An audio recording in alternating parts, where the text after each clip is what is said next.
We'll now reconvene in open session. Roll call. Mr. Hollinshead, Here. Mr. Lara, Here. Ms. Cabral, Present. Mrs. Cordero. Here. Mr. Valencia. Present. Item A, report from closed session. Dr. McDuffie, do we have any reports? Yes, we do. Thank you, President Valencia.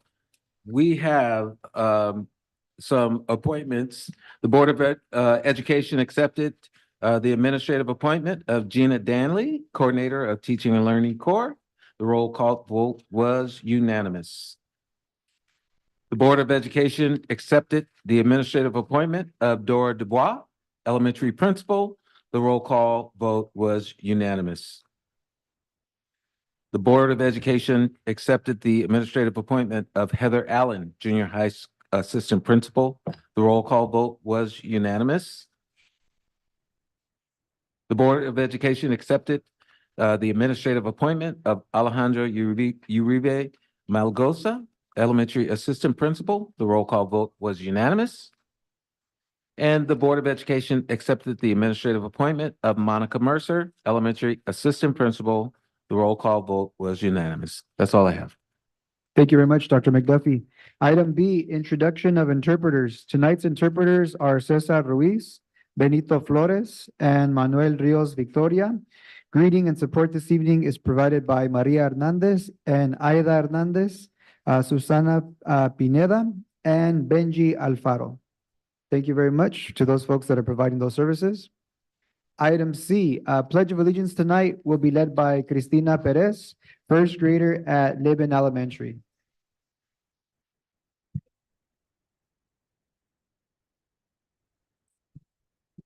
Please stand up. Put your right hand over your heart. And begin. I pledge allegiance to the flag of the United States of America and to the republic for which it stands, one nation, under God, indivisible, with liberty and justice for all.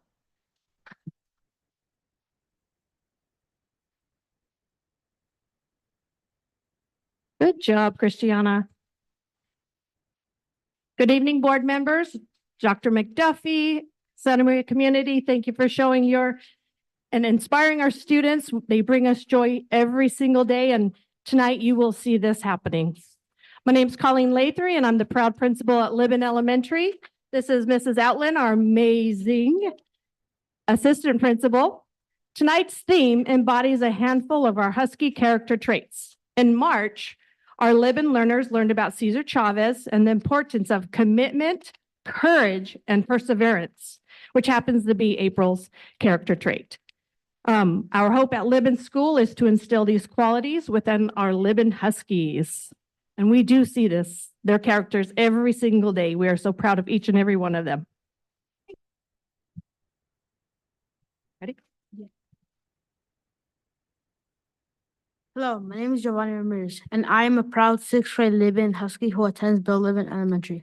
I am a member of the Libin Ambassadors Leadership Team and our district Student Leader Advisory Team. At Libin School, we learned about Cesar Chavez. He was a famous American labor leader and courageous civil rights activist who dedicated his life to fighting for rights of farm workers. Cesar Chavez once said, "You are never strong enough that you don't need help." This evening, you will hear how I overcame my fear of public speaking when I discuss how rewarding it has been for me personally to be part of the Student Leader Advisory Team. Another quote by Cesar Chavez, "Together, all things are possible." We hope you find joy as you witness our courageous Libin learners stand before us this evening. All right, so we're going to have our first graders. First graders. Do you want to come up here, Mrs. Gary? Yes. Our first graders are going to come up and our fourth graders are going to come up. While we're doing that, if you want to introduce what. Hello, my name is Stephanie Gary, and I am one of the fourth grade teachers at Libin Elementary. So part of our language arts curriculum includes resources and their impact. And within that unit, we read about Cesar Chavez and Dolores Huerta, the work that they did with Larry Itliong in this area. And so what you're going to hear tonight is a poem the fourth graders are going to recite called Si se puede.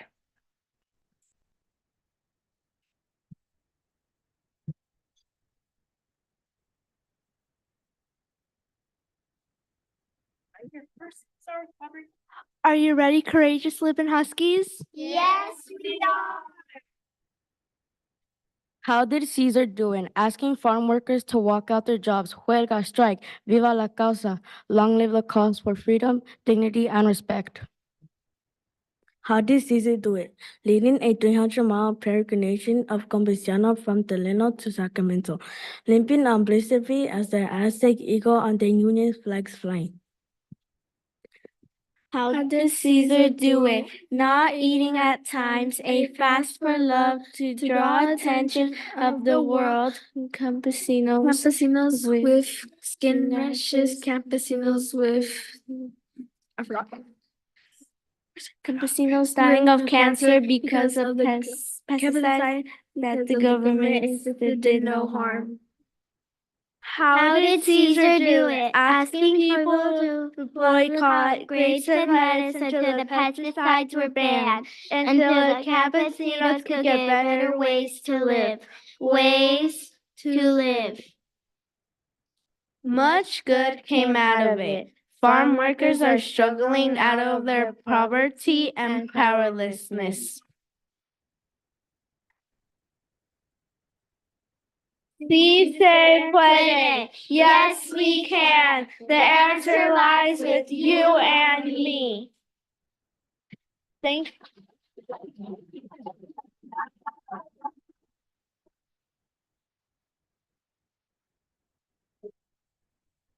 you for listening to us tonight.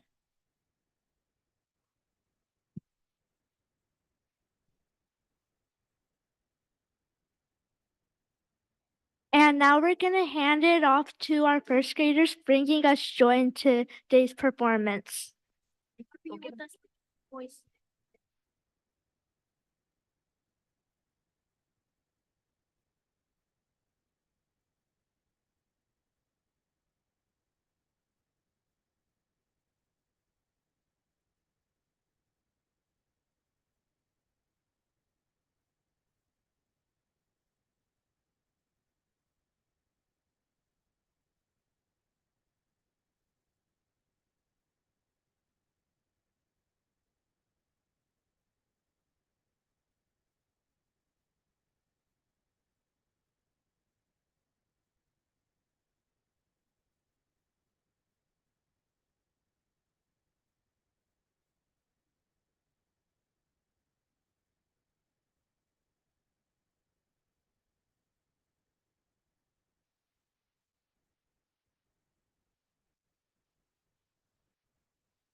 Way to go, Libin learners. And this is a Miss Azua's class along with Ramirez's, Mrs. Ramirez.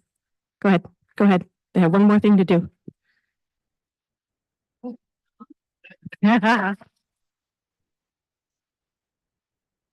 Way to go. And way to go, Mrs. Gary's and Miss Angel's fourth grade students. Thank you so very much. And you guys are free to go now if your parents are here. Thank you very much. It's your class. It's your school. They were too busy. They were.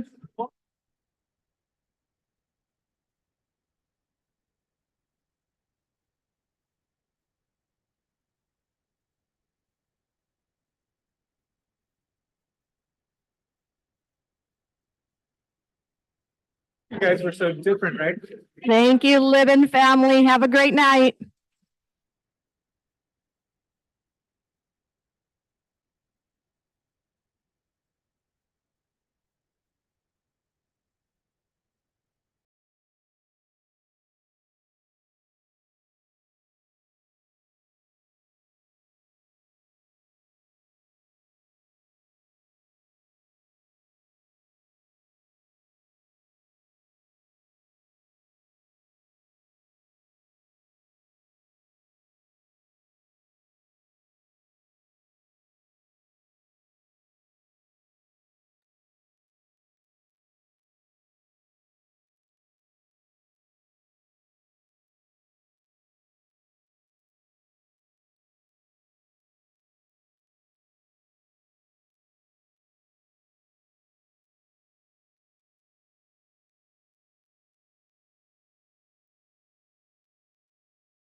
All right, if we could ask folks to please settle in so that we can continue with the meeting.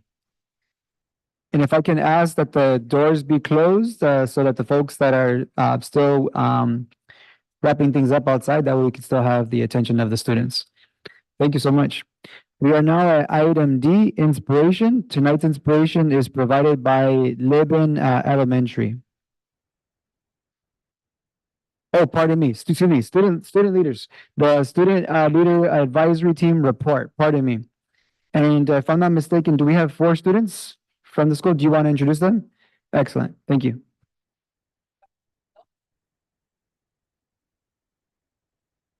Can I just make a comment? Dr. McDuffie? The people in the back, I know that board member Baldwin has been sitting down, but they are actually, you guys in class or break? right now. I just want to just give them a shout out. Those are the first candidates of our cohort, resident cohort, teacher cohort that'll be starting.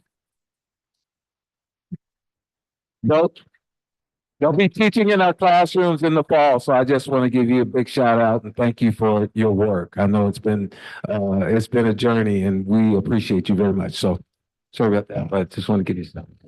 Thank you. Thank you very much. All right. Thank you for acknowledging their presence. I also can't wait for them to be in their own classrooms next year. So good evening, board members, Dr. McDuffie, and members of cabinet. We have our final 4 student leaders for you this evening to share their presentation, their speeches that they prepared for you. I'm very grateful to have had this opportunity to work with these amazing students. I could not speak enough about each of them this year, and I look forward to our final forum and exhibition with them in May. So with that, I'm going to turn it over to our student leaders. Hello, everyone. Good evening. My name is Ruby Melendez, and I am an 8th grader at El Camino Junior High. So just to get straight to the point, I know that you have heard a lot about what has been happening at our school, El Camino specifically. But when you hear El Camino, all you can think about is how we fight a lot. But in our case, perspectives are different. So I asked 3 people, which they decided to remain anonymous, to describe our school in 1 word. And the words were disrespectful, promising, and toxic. Now, our school can be drastically different depending on who you ask. A teacher, a regular student, or someone who writes law, almost all of their answers will be different. But from my perspective, my school is very optimistic. Our school gives us many chances to decide on who we want to be in the future, such as our electives. Our electives such as health and career, as well as FTC, can help us decide on who we want to be. But on leadership opportunities, I was lucky enough to go on several of them, such as a STEM camp at UCSB and an imagination campus at California Adventure, which teaches us about leadership in general. Now, one of the most exciting opportunities I've had at the school is the opportunity to become a student leader. Being a student leader has changed my whole perspective on how I can help out and inspire others at my school. One of the most unforgettable leadership skills I have learned about is when we went to different departments in our district. This shows me no matter how hard the task is, such as managing a whole district, everyone is helping that task thrive, no matter how small or big each person's contribution is. All of the leadership skills I have learned, I am using them to bring them to the best of my ability at my school. Albert Einstein says the definition of insanity is doing the same thing over and over again and expecting a different result. But many people, such as my teachers and my peers, say my classmates never really learned their lesson, which is also according to, the fights. I cannot express my gratitude for everyone, especially you board members, for this incredible opportunity. Being a leader is exactly, what I've always wanted to be. And this opportunity really gave me the extra help I needed. One recommendation I have is just to keep a student leader advisory team for next year. It is important that the other students keep improving their positive leadership skills. I personally learned a lot and met a ton of new people that I can happily call my friends. And that is something I'm grateful for. So thank you again for this opportunity.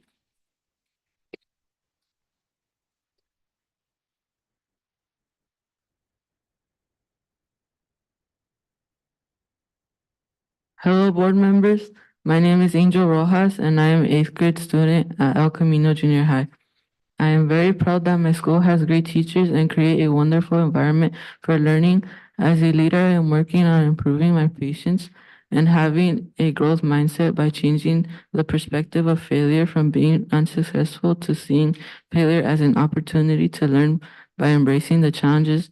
I have also been experimenting with using a creative problem-solving mind. From the monthly leadership forums, I have learned many things, like the important event, the drum major instinct, which was a speech from Dr. Martin Luther King Jr. that was presented to us by Dr. McDuffie. From his speech, I learned that the drum major instinct is a desire that you want to be first and be recognized. I really appreciate his speech because his acting touched my heart, and I could use his knowledge about the drum major instinct to now let the desire to be first be an option to put others down instead of helping them. Another meaningful experience was our field trip to the Museum of Tolerance. I learned that the Holocaust was not fake or made up. It was real and took millions of lives away. I could use this knowledge because if anything this bad ever happened, there would be someone to speak up and not follow the rest. Our student leadership team has also learned about games that are meant to teach you life qualities and include everyone. These leadership skills can be used in the real world and in my school by ensuring students have the opportunity to participate in games no matter the circumstance while learning qualities for life. I want to thank you for listening to me and giving students the opportunity to learn leadership qualities and have a good environment to share things with each other. This student leader advisory team has impacted me in a tremendous way by being able to learn many new things that I never knew of and listening to people's backstories and speeches. Thank you again for providing me with this opportunity. Thank you.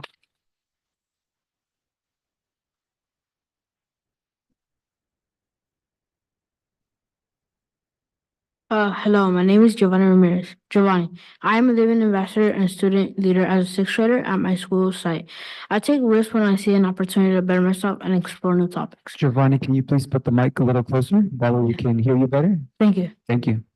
At Living, teachers talk to students when students need help. For example, if a student appears to be struggling, a teacher will ask for a student if they are doing well or if they need personal space. This shows that teachers really care about their students and work to help students grow. I show leadership in many ways. One of my strongest traits is my ability to use my voice when needed. When there is an issue with students, I use my voice to help resolve whatever problem they are having, even if I do not know the students. Additionally, I use my voice to provide feedback on student events.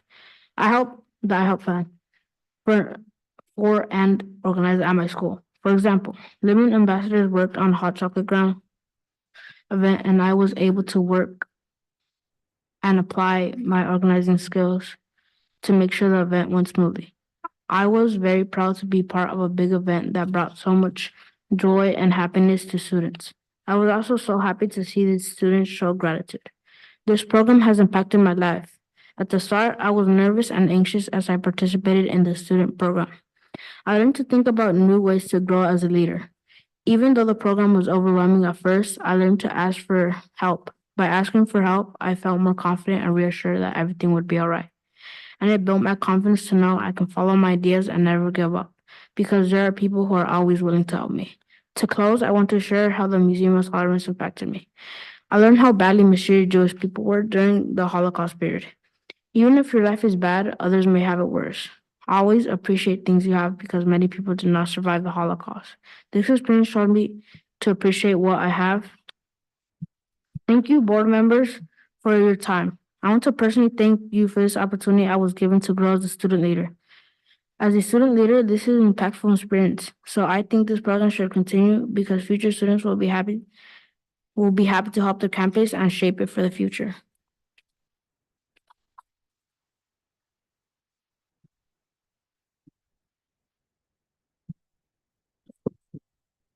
Okay. Hello, my name is Kelsey Cleveland, and I am a sixth grader at Ariana's Elementary.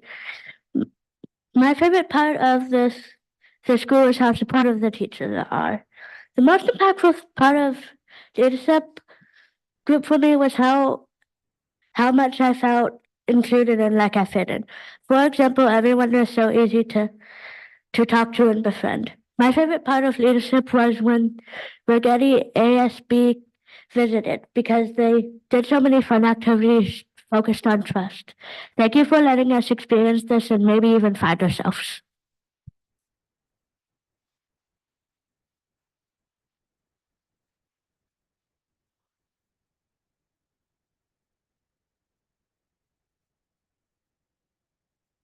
All right, that concludes our student leader advisory team report. I want to thank you, young people, for speaking up, for preparing yourselves. I really appreciated what you just ended with, Kelsey, the importance of finding ourselves, right? That's such a big part of the purpose of education. And so it makes me really, really proud to hear you young people using your voices. So thank you so much.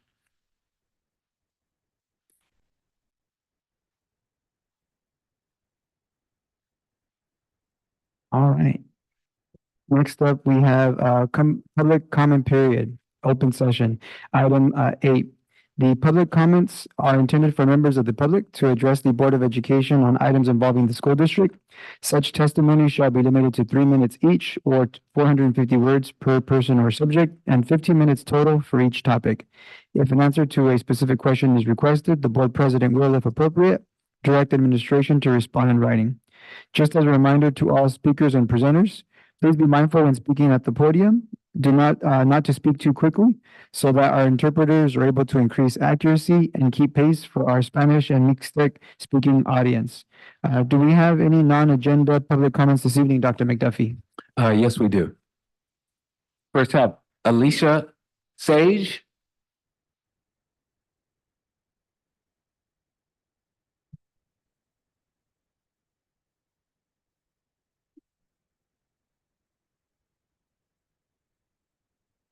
And Dr. McDuffie, do we know how many speakers we have this evening total? Thank you.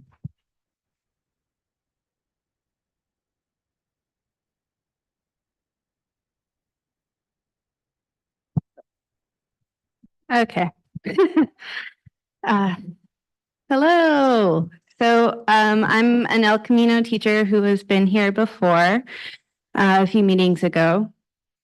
I envision coming in here in a fiery passion in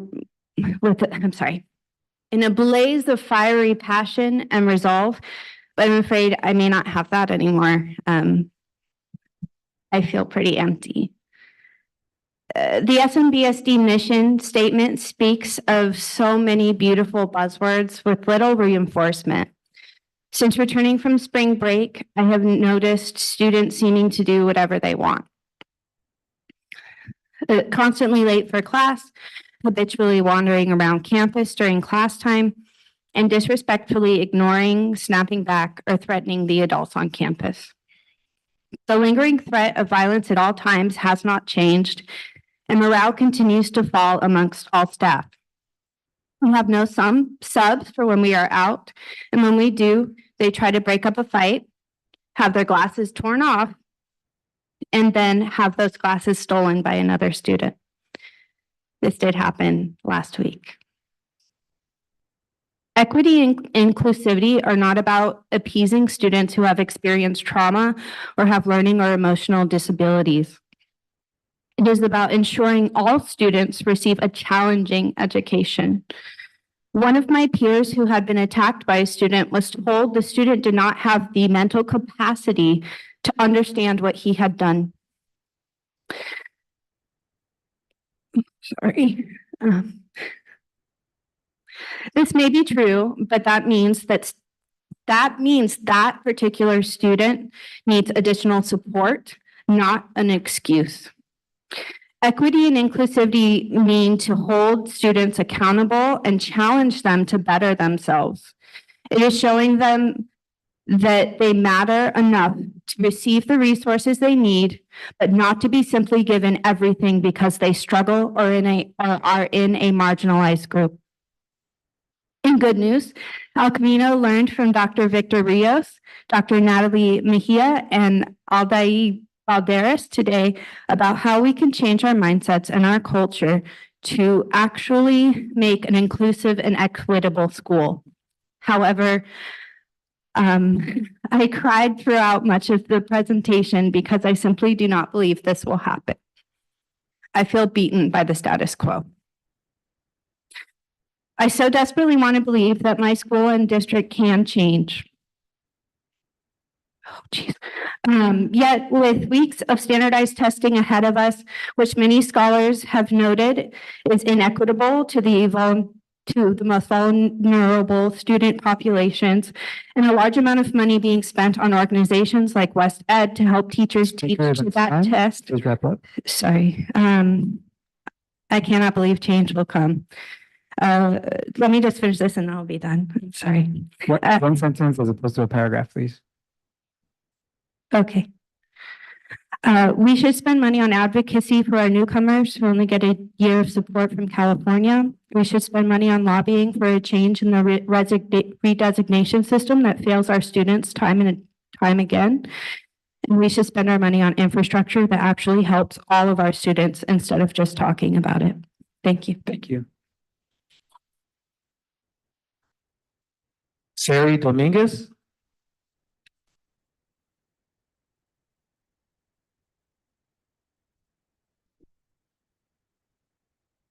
Hi, I want to thank the Santa Maria Benita School Board members and our superintendent, Dr. McDuffie, and also the cabinet for letting me speak tonight. I'm not here only for myself to speak, but I represent hundreds of parents, grandparents, uncles, and aunts, etc. And we have many questions, though we know they won't be answered tonight, and that's fine, but I want to get these questions out. I read in Santa Maria Times, published January 30th of 2024, about the Santa Maria Benita School District's new logo and strategic plan. I would like to read one paragraph out of that article. Our strategic plan is about creating a whole child approach to our students, not only academic, actually, but also social, emotionally, as well as physically, said McDuff. We want to really look at the whole child as we bring them into our school district and, release them into the high school district and into the world. We want them to really reach their maximum potential. And it takes the entire community. Wow, that sounds good. But we believe the job of the school district is only academic. The job of the parent is the child's socially, emotionally, and physical well-being. I don't know if teachers or administrations have psychology or medical licenses, or if you're choosing the psychologists and doctors to help with the kids and their emotional and physical issues. Has taking the whole child approach been studied and proven? Will it create better outcomes and test scores? Because the Santa Maria Benita School District has one of the lowest scores in Santa Barbara County. Also, releasing them into high school district and the world. I know for a fact many children are entering high school and college, reading and writing at third grade level at best. Will taking on the whole child approach make you responsible and accountable for their growth and outcomes? Have you looked at this with common sense and morality? It takes the entire community. Does that include parents? And when a child has a social, emotional, or physical issue, is the parent immediately notified in all incidents? Just want to let you know that we'll be watching. And by the way, you're welcome to reach out to me and have any further discussion about this. Thank you. Thank you.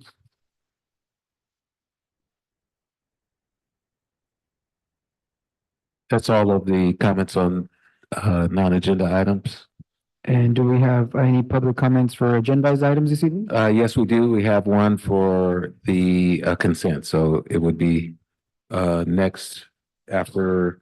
I think we can probably have that come up now since Sure. Jose Segura, you're up.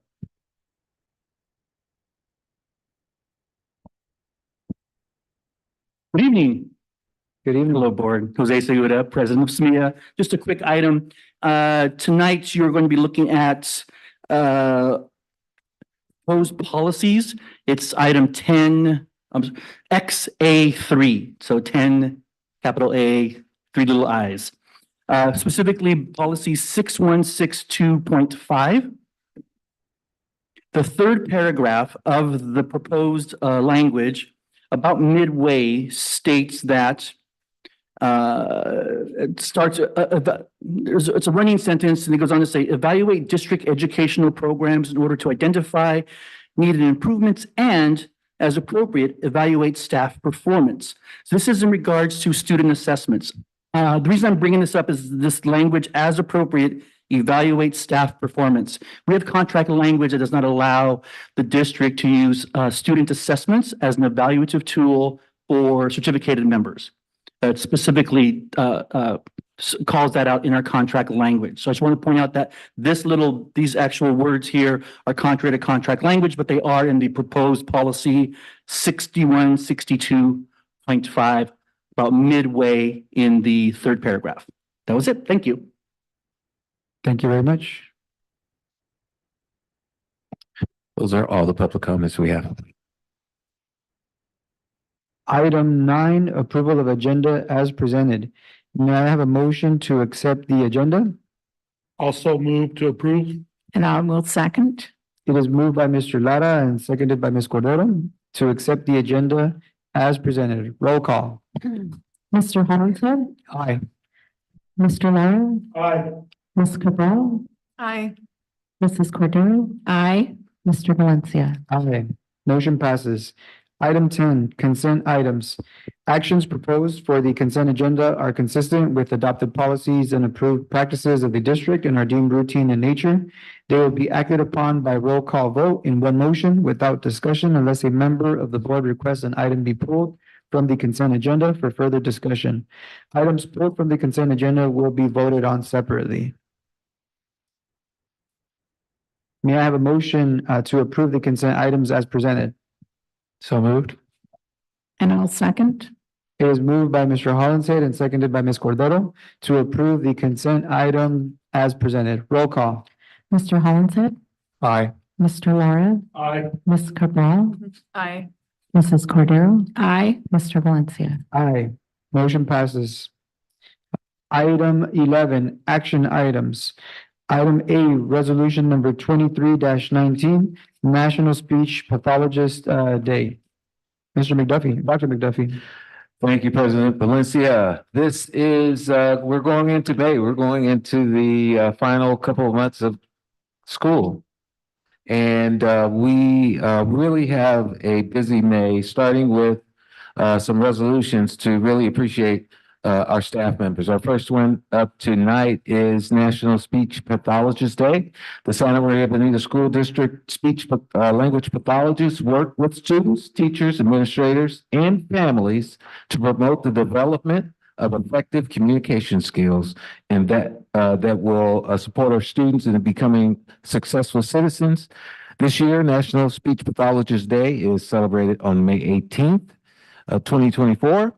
District speech pathologists work with and identify students at risk for developing a variety of communication disorders that include articulation, phonological sound disorders, receptive and expressive language disorders, stuttering disorders, social pragmatic language disorders, and disabilities that adversely affect speech and language development. The attached resolution proclaiming May 18th, 2024 as National Speech Pathologist Day in Santa Maria Bonita School District is presented for your review and approval. Are there any questions or comments from the board? Seeing none, may I have a motion? I'll go ahead and move that the Board of Education adopt Resolution 2319, National Speech Pathologist Day as presented. And I will second. It is moved by Ms. Cabral and seconded by Ms. Cordero that the Board of Education adopt resolution number 23-19, National Speech Pathologist Day as presented. Roll call. Mr. Hollingshead, Aye. Mr. Lara, Ms. Cabral, Aye. Mrs. Cordero. Aye. Mr. Valencia. Aye. Motion carries. Item B, resolution number 23-20, National School Nurse Day. Dr. McDuffie. Yes, President Valencia. National School Nurse Day was established in 1972 to foster a better understanding of the role of school nurses in the educational setting.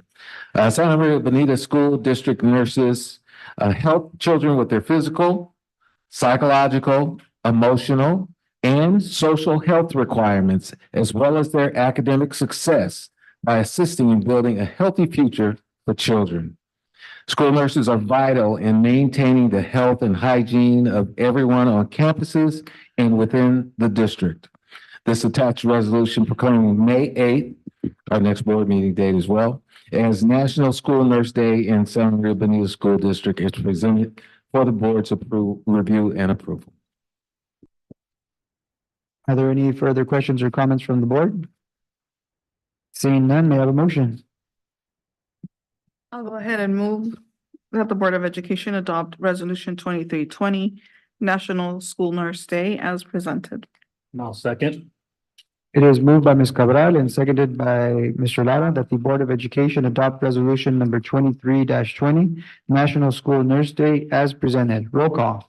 Mr. Hollenshead, Aye. Mr. Lara, Aye. Ms. Cabral, Aye. Mrs. Cordero. Aye. Mr. Valencia. Aye. Motion passes. Item C, resolution number 23-21, Classified School Employee Appreciation Week. Dr. McDuffie. Thank you, President Valencia. Each May, California salutes the important contributions of classified school employees during Classified School Employee Week. This year, we will be celebrating the theme Empowering Generations. Classified employees are essential frontline workers who keep our schools up and running while making a difference in the lives of the students they serve. California honors the invaluable contributions of classified school employees during Classified School Employee Week each May. This year, Classified School Employee Week will be held from May 19th through the 25th of 2024. In celebration of this week, Santa Maria's CSEA Chapter 129 will hold its 2024 Strawberry Social Recognition event on May 25th, 2024. The district understands the valuable impact that classified employees have on our students, families, and the district as a whole. Classified employees are a valuable asset and should be praised for the excellent work they engage in on a daily basis. To commemorate Classified School Employees Appreciation Week, the Board of Education is asked to review and consider for adoption the attached resolution. I'll move the board approve. 1 second, Ms. Cordero. Wanted to check if there's any questions or comments. Also, prior to the motion, I want to invite my colleagues, if you would like to. The resolution is 5 paragraphs, and I'm wondering if you would be interested in reading aloud when each of the paragraphs aloud. Would you all be interested in doing that? Mr. Hollenshead, well, why don't you take the first one and then we'll go down the line.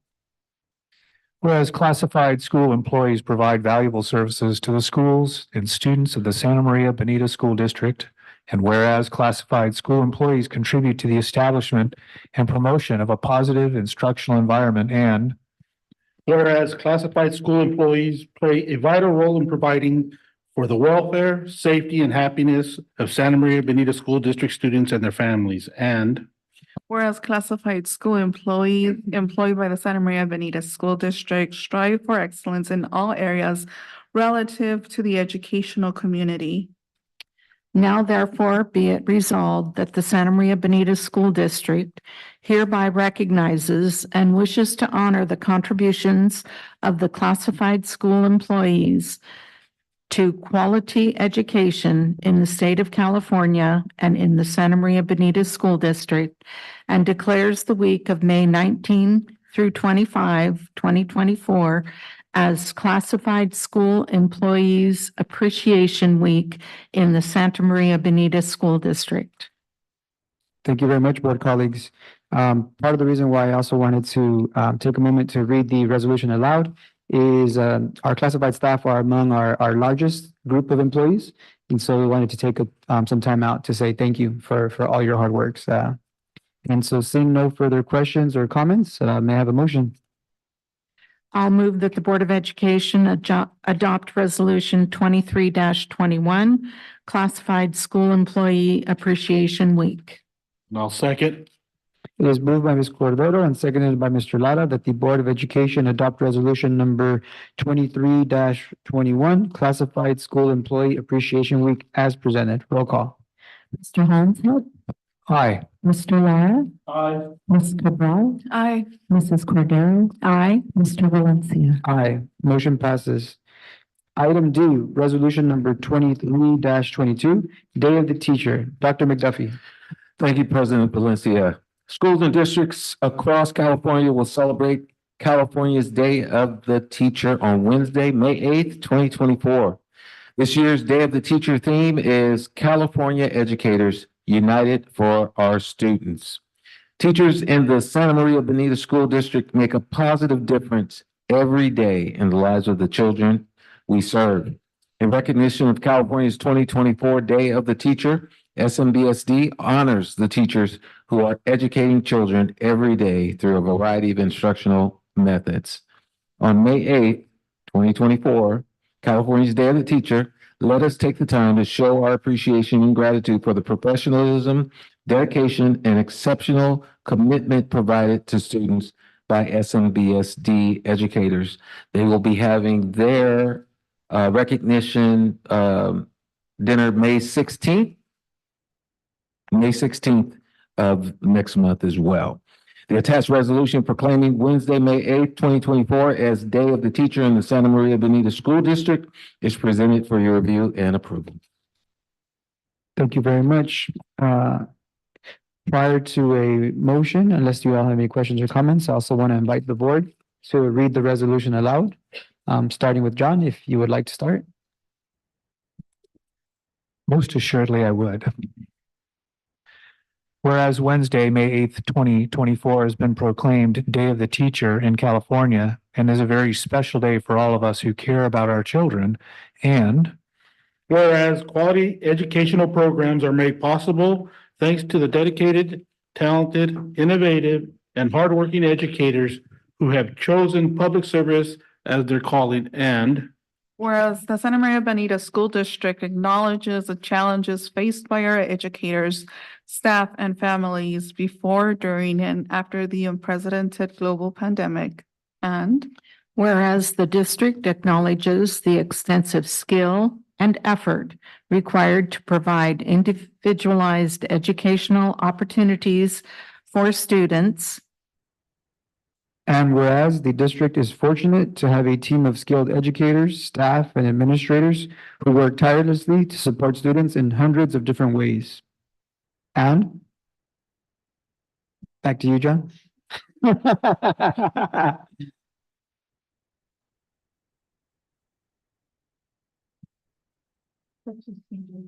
Jeez. Whereas such a team deserves gratitude, respect, and recognition from the board, students, parents, the community, and the nation. now there be it resolved that the Board of Education of the Santa Maria Bonita School District declare Wednesday, May 8th, 2024 as Day of the Teacher, El Día del Maestro and Maestras, and encourage all citizens to use this opportunity to show our appreciation, express our thanks, and let teachers know we care about their efforts. Seeing no further questions or comments, may I have a motion? I'll move that the Board of Education adopt Resolution 23-22, Second. Day of the Teacher. That was fast. It has been moved by Ms. Cordero and seconded by Mr. Hollinshead that the Board of Education adopt resolution number 23-22, Day of the Teacher as presented. Roll call. Mr. Hollinshead. I have no teachers' names at the top of my head, so at least not all of them for my kids. Big I. Mr. Laura. Aye. Ms. Cabral. Aye. Mrs. Cordero. Aye. Mr. Valencia. Aye. Motion passes. Item E, new agreement with Institute for Multisensory Education to provide in-person training. Ms. Loftus.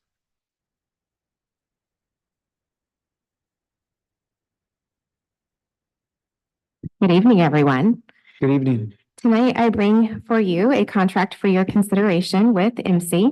While this is not a renewal contract, it's not completely a new contract either. You might recall that I brought it to the board about this time last year as well in order to provide our teachers with a much desired learning opportunity over the summer.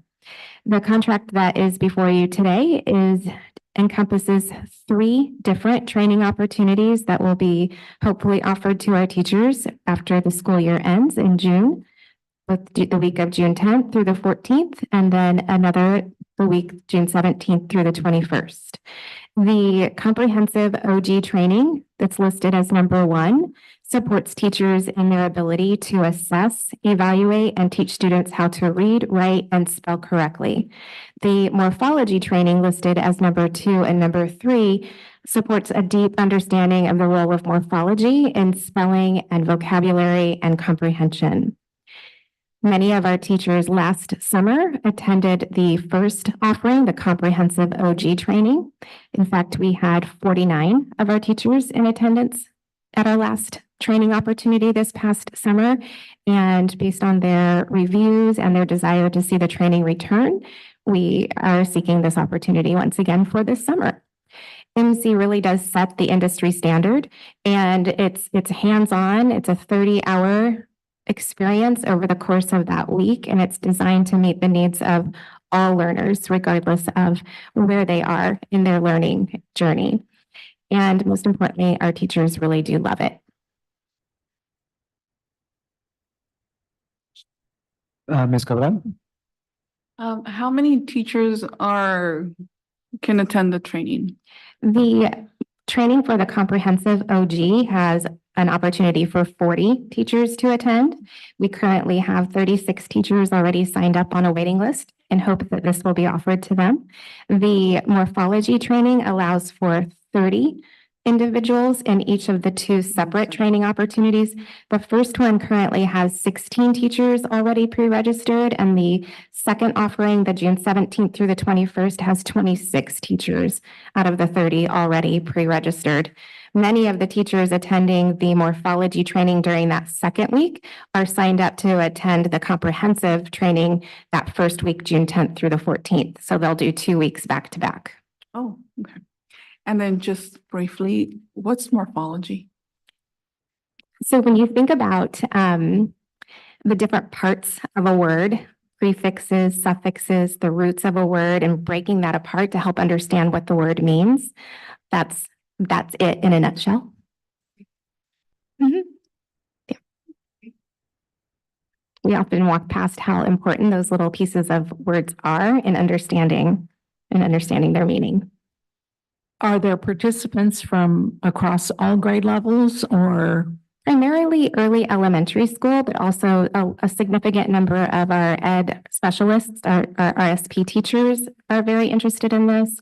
Our RTI intervention teachers have already received that comprehensive training themselves. So people who are signing up are not the intervention teachers, it's the coach, it's the elementary school teacher who has that interest. And believe it or not, even with letters, we have junior high ELA teachers signed up. Okay, thank you. Are there questions or comments from the board? One of my questions was going to be regarding like how we know that they're worth what they're asking for in terms of the contract, because they're asking for approximately 140,000. And does that amount stay the same regardless of the number of staff that attend?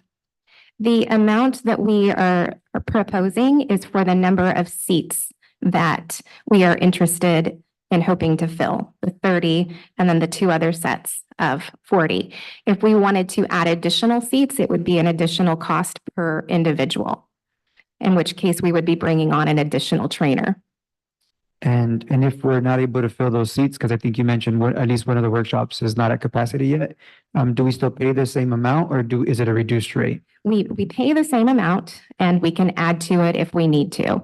Last year, we had a waiting list. And so while we're not completely full yet, we anticipate that we will be and likely will have a waiting list again. Okay, excellent. Yeah, I think definitely making sure that we're on the wait list end as opposed to the opposite end of that. Yes. Because they're definitely charging a high amount for those services. But if the teachers are saying that it's worth it, then we'll invest in that. But we want to make sure that it's at capacity so that we're not misusing our funds or not using our funds to capacity. Absolutely. Seeing no further questions, or John? Yeah.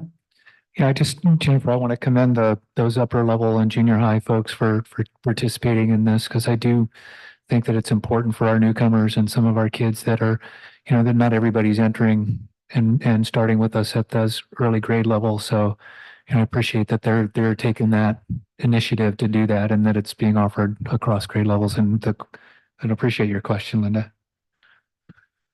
And as a follow-up to that, do you know how our staff are compensated for their time during the summer, our teaching staff? They are compensated at the standard EWR rate that they would get for professional learning during the summertime. We provide a very nice breakfast and a very nice lunch. Our presenters always make note of the amenities that we provide our teachers during this kind of training, especially when they're giving up days during their summertime. Another thing that we do is we purchase for them, for part of the training, the materials that they would need to then use in their classroom as part of their instruction.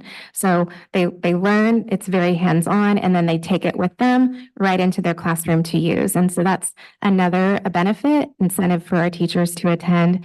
We also time it intentionally. So we're looking at trying to not break up the summer as much as possible for our teachers so that they maximize their time away and get the rest that they deserve. And so in scheduling this, we seek feedback. When is the best time? Do you want it at the very end of the school year, at the very beginning of the school year, and then plan accordingly based on what the consensus of the group seems to be. Excellent.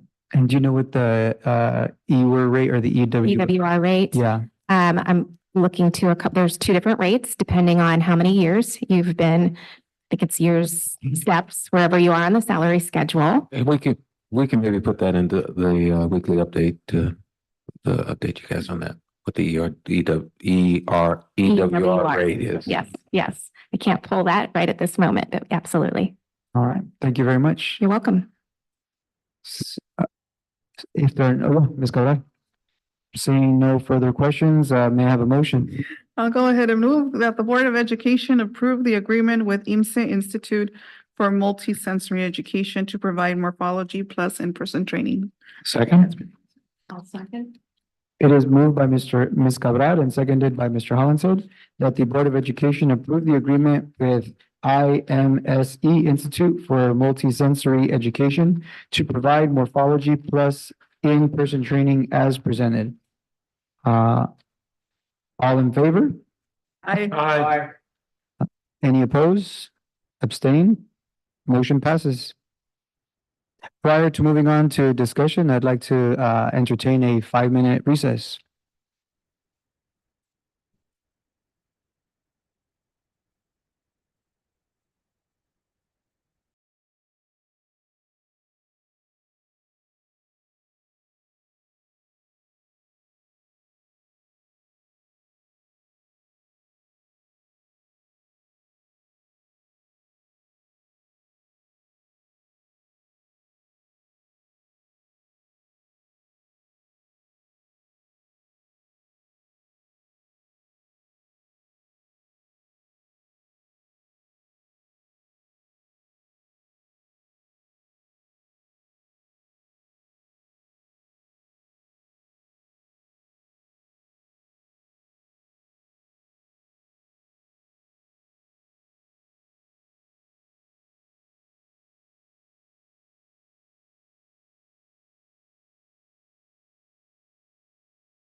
All right, the meeting of the board will now reconvene.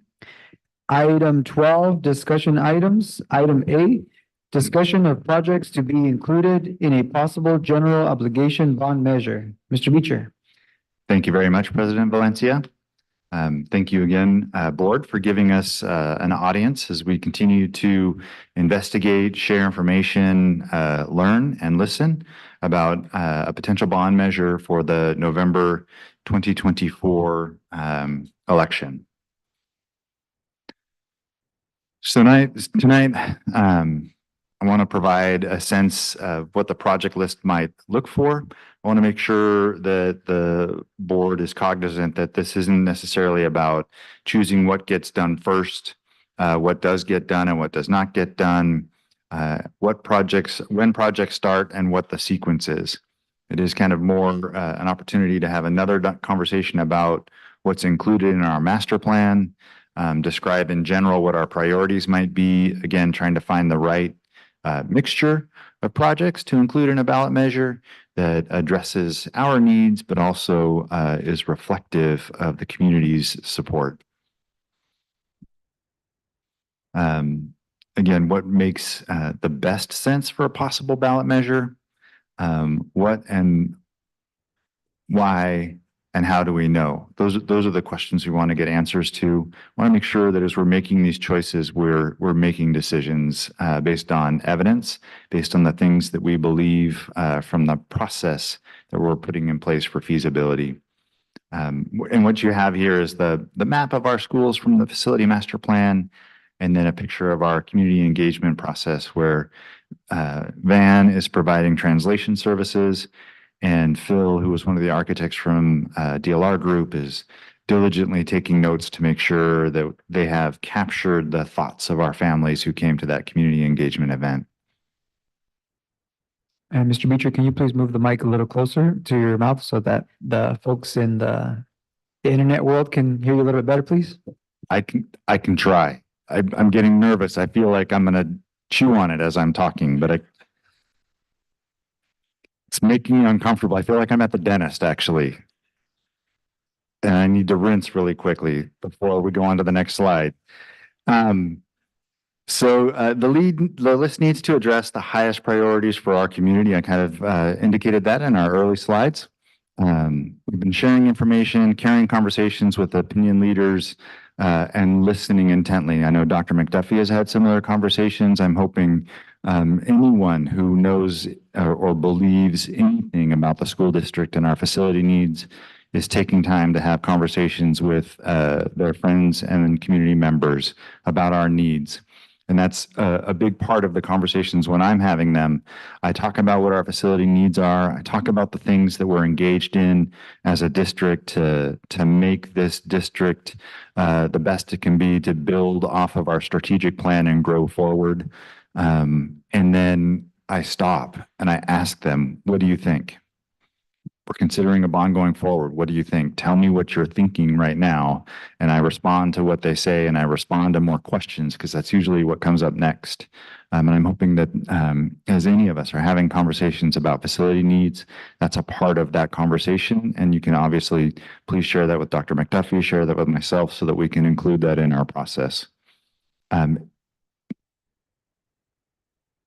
And again, as we carry these conversations, what we know very well is that our need, one of our primary needs, is for additional space. And I kind of put a description down there at the bottom: additional spaces, equitable spaces, safe spaces resonate with the comments that we hear from people, whether they're parents, whether they're teachers, whether they're students. That's a common message. But for your information, we do have 21 schools. I know that's a common number that we know, but you may not be aware that we have 1.2 million square feet of building space and more than 203 acres that we own and care for. And that's a lot, and it's not enough. So the community is growing. Everybody has a sense for that. You can feel it out in the community. You can feel it in our school sites. But I wanted to provide this information. This is directly from our demographic report provided by Schoolworks. What this shows is where we are now in 23-24 with 17,165 students. As of CBEDS in October, it's grown since then. But if you look out 6 years from now, in 2029-30, we'll be over 18,000 students. Yes, sir. Just a real quick question. And I'm not sure if it's figured in this. As you know, with these ADU units, are those numbers in here as well?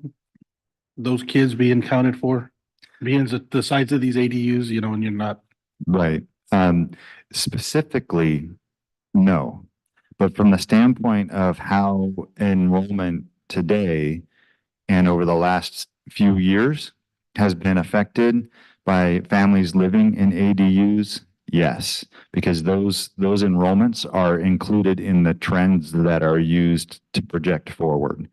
What I haven't been clear on yet is if there is a direct connection in our new construction yield assumption that's in our demographic study, if the ADU is spoken for there, because a lot of times what's happening is the address is shared between the primary unit and the accessory unit. And so there's no way to cleanly connect the permit being issued to a student from that address because that address is historical in Aries. So.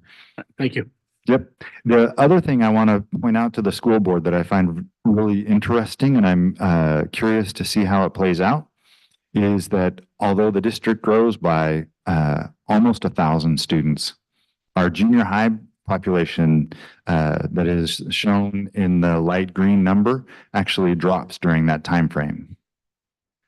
So what that means is our students are getting younger, and that's connected in large part to transitional kindergarten, but it's more than that. It is more than that. Our upper grades are getting smaller and our lower grades are taking up a larger portion of our population. I have another chart coming up that I also find really interesting that contributes to that. The other thing I should say more closely to the microphone is that these numbers do not include an anticipation for potential annexations that the city is describing as they plan to grow the city by another 30,000 people over time. That's not in here because those annexations aren't at the point where they're in specific plans or track maps or anything that we can use to measure and estimate enrollment. So we should all be aware of that as we're looking forward. So what's interesting to me on this chart, these are the charts that Schoolworks puts together to depict the impact of live births in our zip code and how those mature into 4-year-olds in transitional kindergarten on the left-hand side, 5-year-olds in kindergarten on the right-hand side. The really interesting move is between the 2025 and 2026 number on the TK side and 26 and 27 on the K side. The births number jumps from what we've historically experienced between 2,500 and 2,700 live births up to 3,000 in that year. So 2022, 3,000 births in that year in our zip code. It's a 400 baby increase, which we would expect to turn into maybe 215 220 kindergartners based on our pupil yield estimates. And so that's a lot.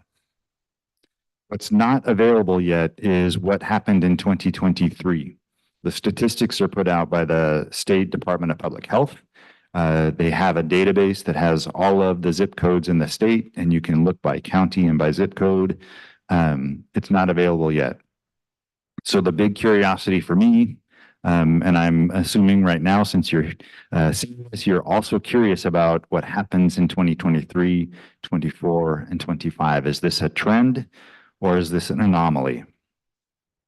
That will have a pretty big impact on our numbers, on that 18,000 student number in 29-30. So as soon as we get that information, we're going to start including it in our assumptions as either a one-time increase or potentially a new trend.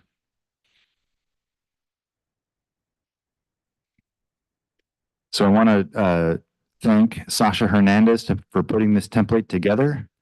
This picture of this wonderful child was in the template and I could not remove it. And so I built my presentation around making sure I talked about increases in TK and stuff so I could say how excited we are to meet more wonderful young students to come to transitional kindergarten and be a part of the Santa Maria Bonita School District family. We're very excited to meet them coming next year when they enroll and the year after.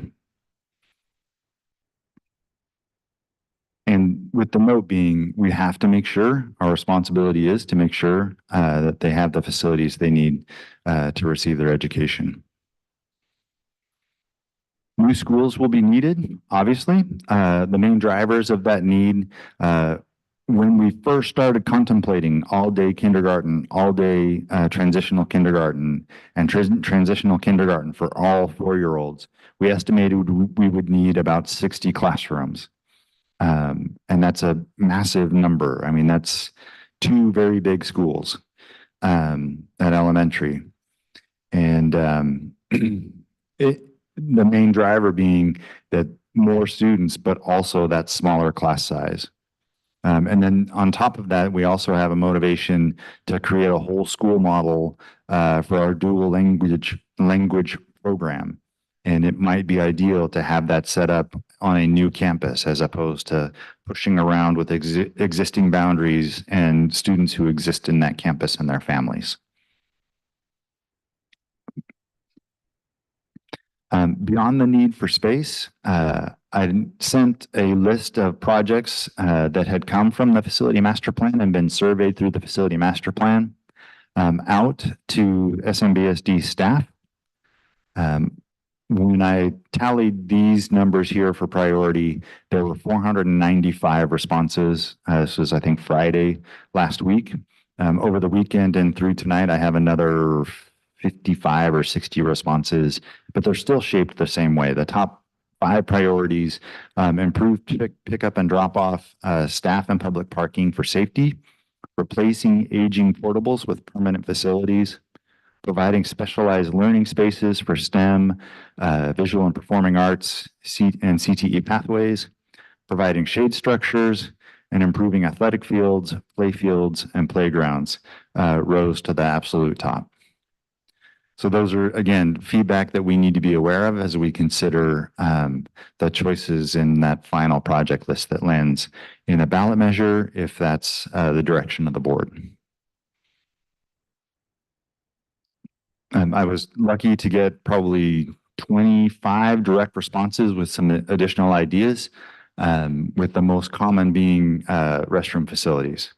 The implications of bringing 4-year-olds on campus where not every single classroom has a restroom embedded in the classroom, which is the design, was a big part, but also staff restrooms. And we've talked about that a bit. Those of you who participated in the facility master planning process and steering committees heard that as well. So we are planning a broad survey literally in the next few days. We're going to be putting out our second mailer. I've been working on that, proofing that today with the team here at SMBSD and also Clifford Moss. And that survey will have a list of like 6 different project categories and then an other line for folks to provide their direct feedback, and then a ranking as well on either a pull-off mailer or a QR code electronic version of the survey as well. So we're also looking to that to help us inform the ideal project list to include in a potential ballot measure.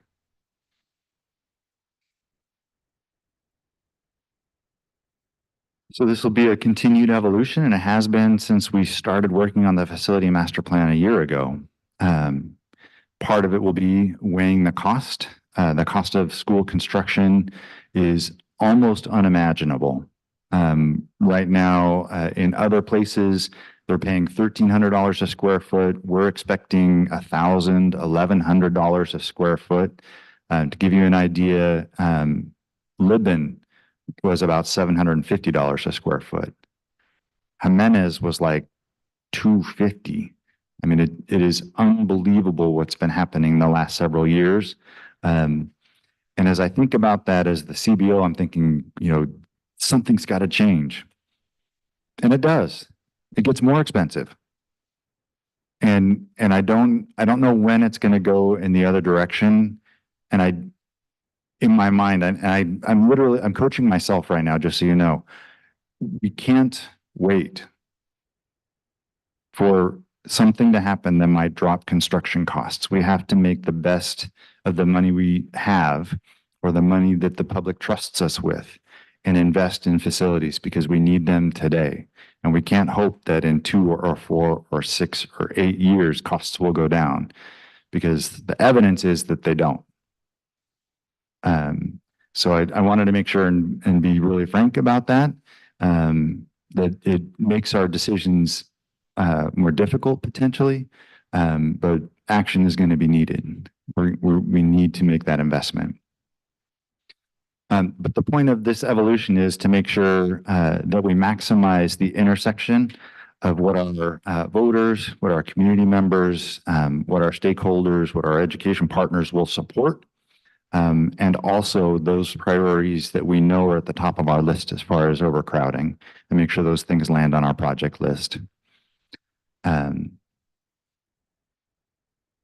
And so that's what's critical for us. Again, the responsibility of the school board and the school district is to make sure that we're providing those facilities our students need. So our next steps in this process, it's been a journey to this point, and it continues for a while longer.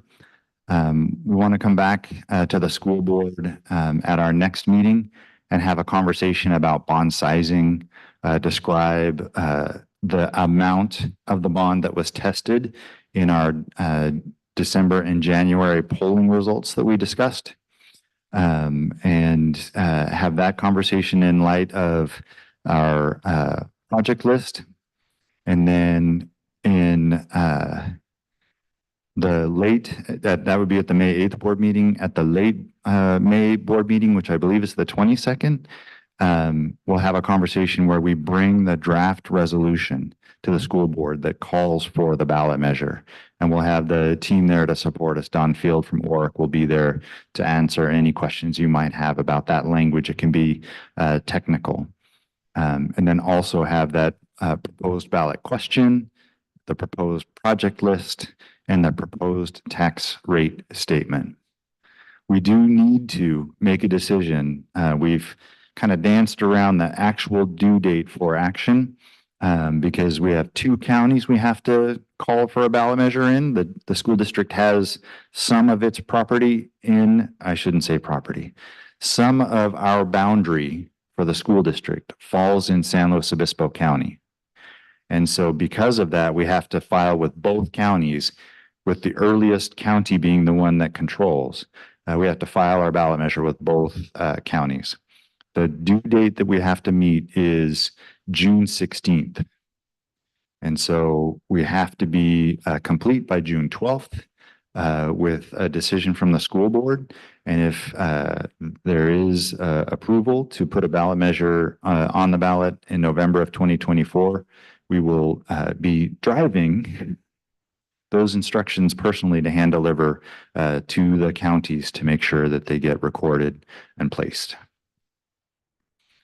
And we'll do that on or before the June 12th, 2024 board meeting.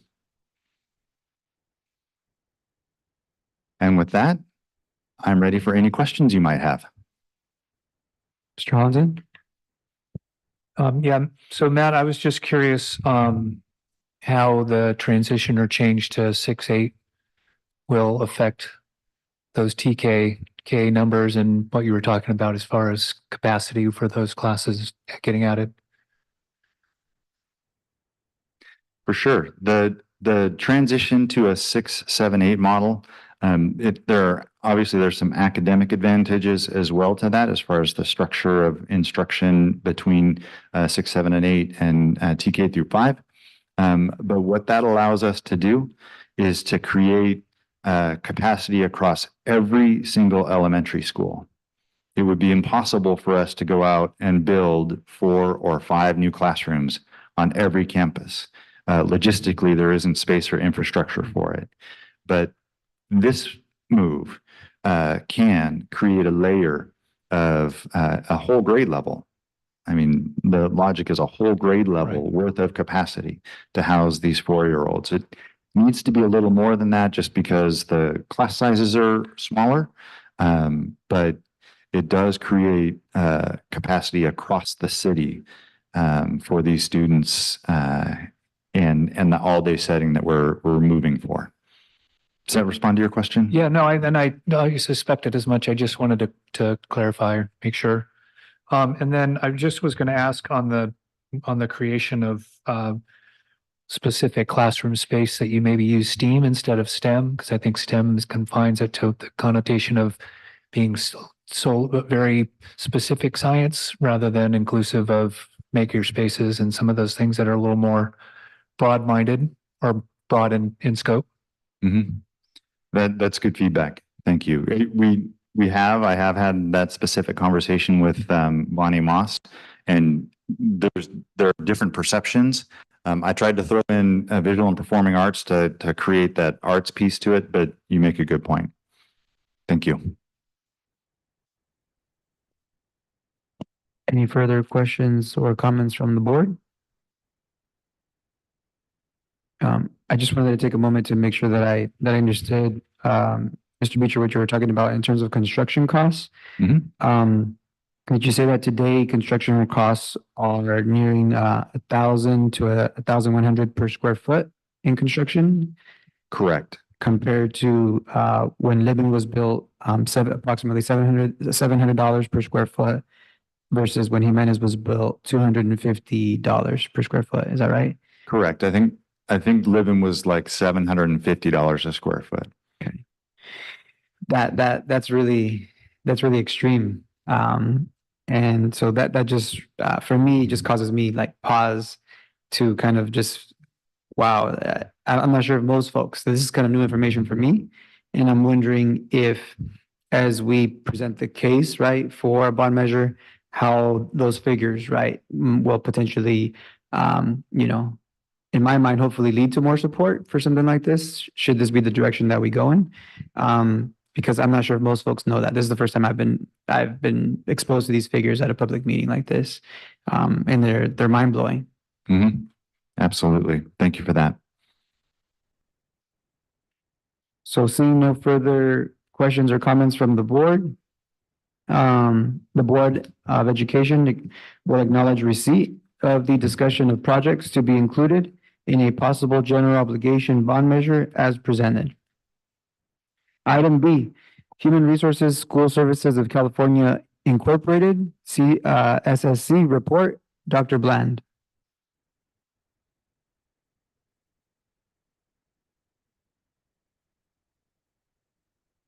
All right, I'll adjust the mic for my height or lack thereof.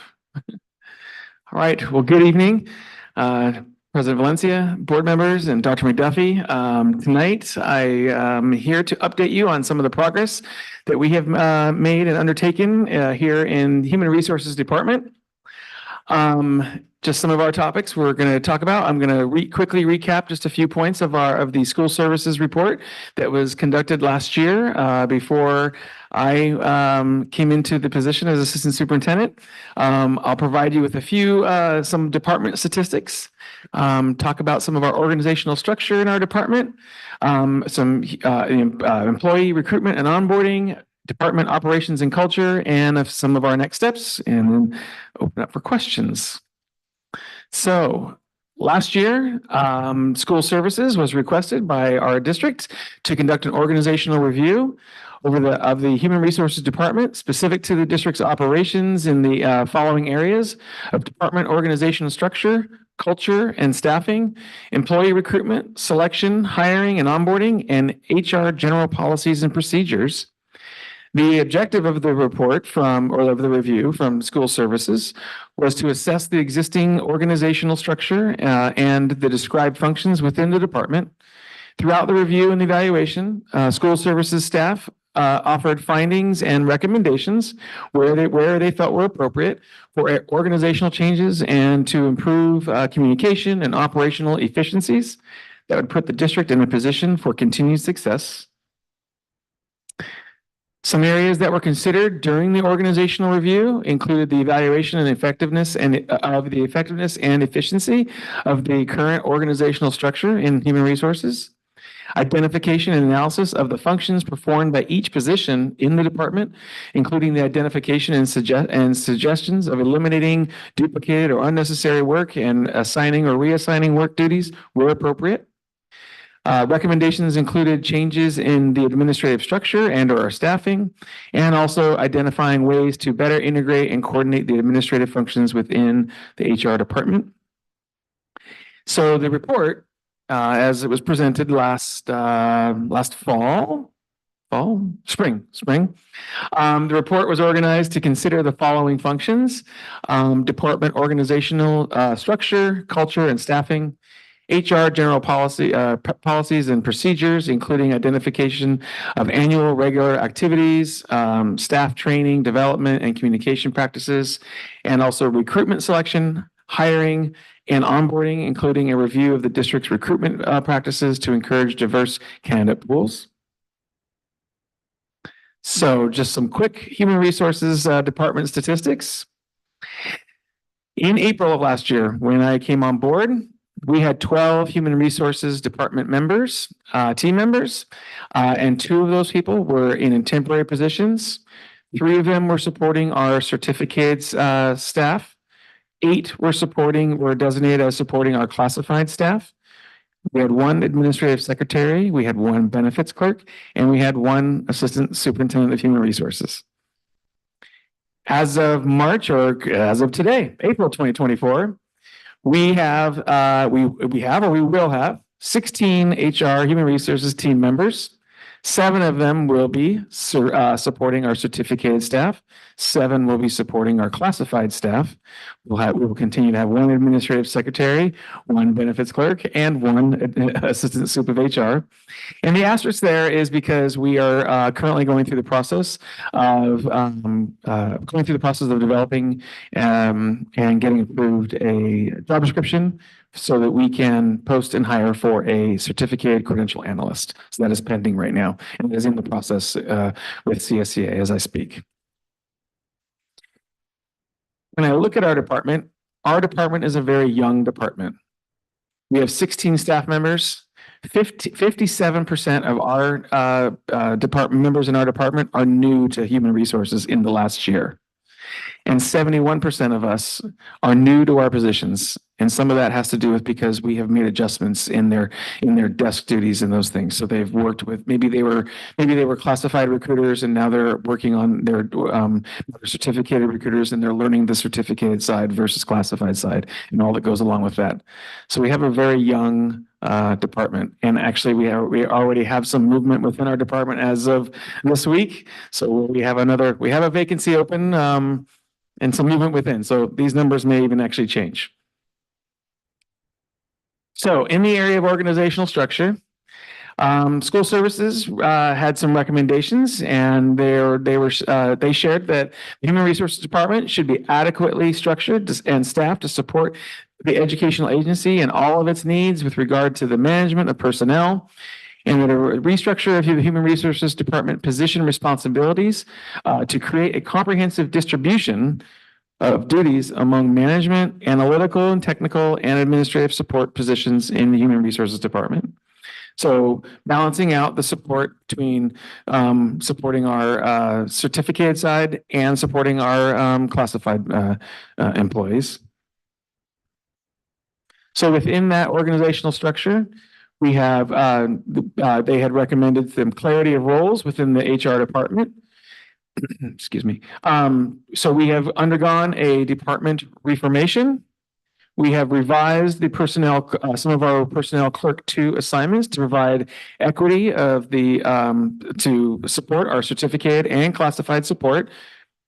We've conducted a redistribution of our classified recruitment so that our classified, the recruitments that each of our classified recruiters are handling is more balanced. So it's not lopsided and one is more heavy than another. And so that we can provide better service out through our classified members or classified employees.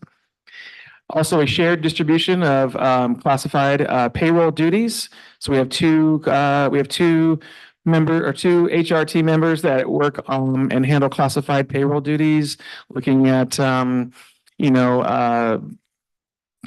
and EWRs and all those different things. And really that was not equally distributed. So we are evenly distributing that work amongst 2 people so it'd be more efficient. And also along with that, a shared distribution of certificated recruitment responsibilities. When I got here, we had 1 active person handling all of certificated staffing in terms of recruitment, onboarding, and all of that. So we have, so part of that has been to bring on another move over and redistribute so that we have a better distribution and support for our certificated staffing. And then also communication of these duties and responsibilities across Santa Maria Bonita School District. When we came back from winter break, we shared out our organizational and chart, and our responsibilities chart was communicated out district-wide, and I believe all of you had got, that was all shared out to you as well. And also we are working on updating our page on the district website, our human resources page, and that's coming soon as we work with Mr. Ricky and his team.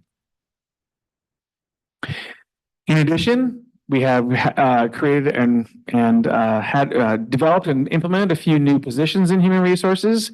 We have added a director of human resources to the department, Ms. Andrea Alvarez, to provide essential support in employee services and operational oversight, is specifically in the area of certificated staff.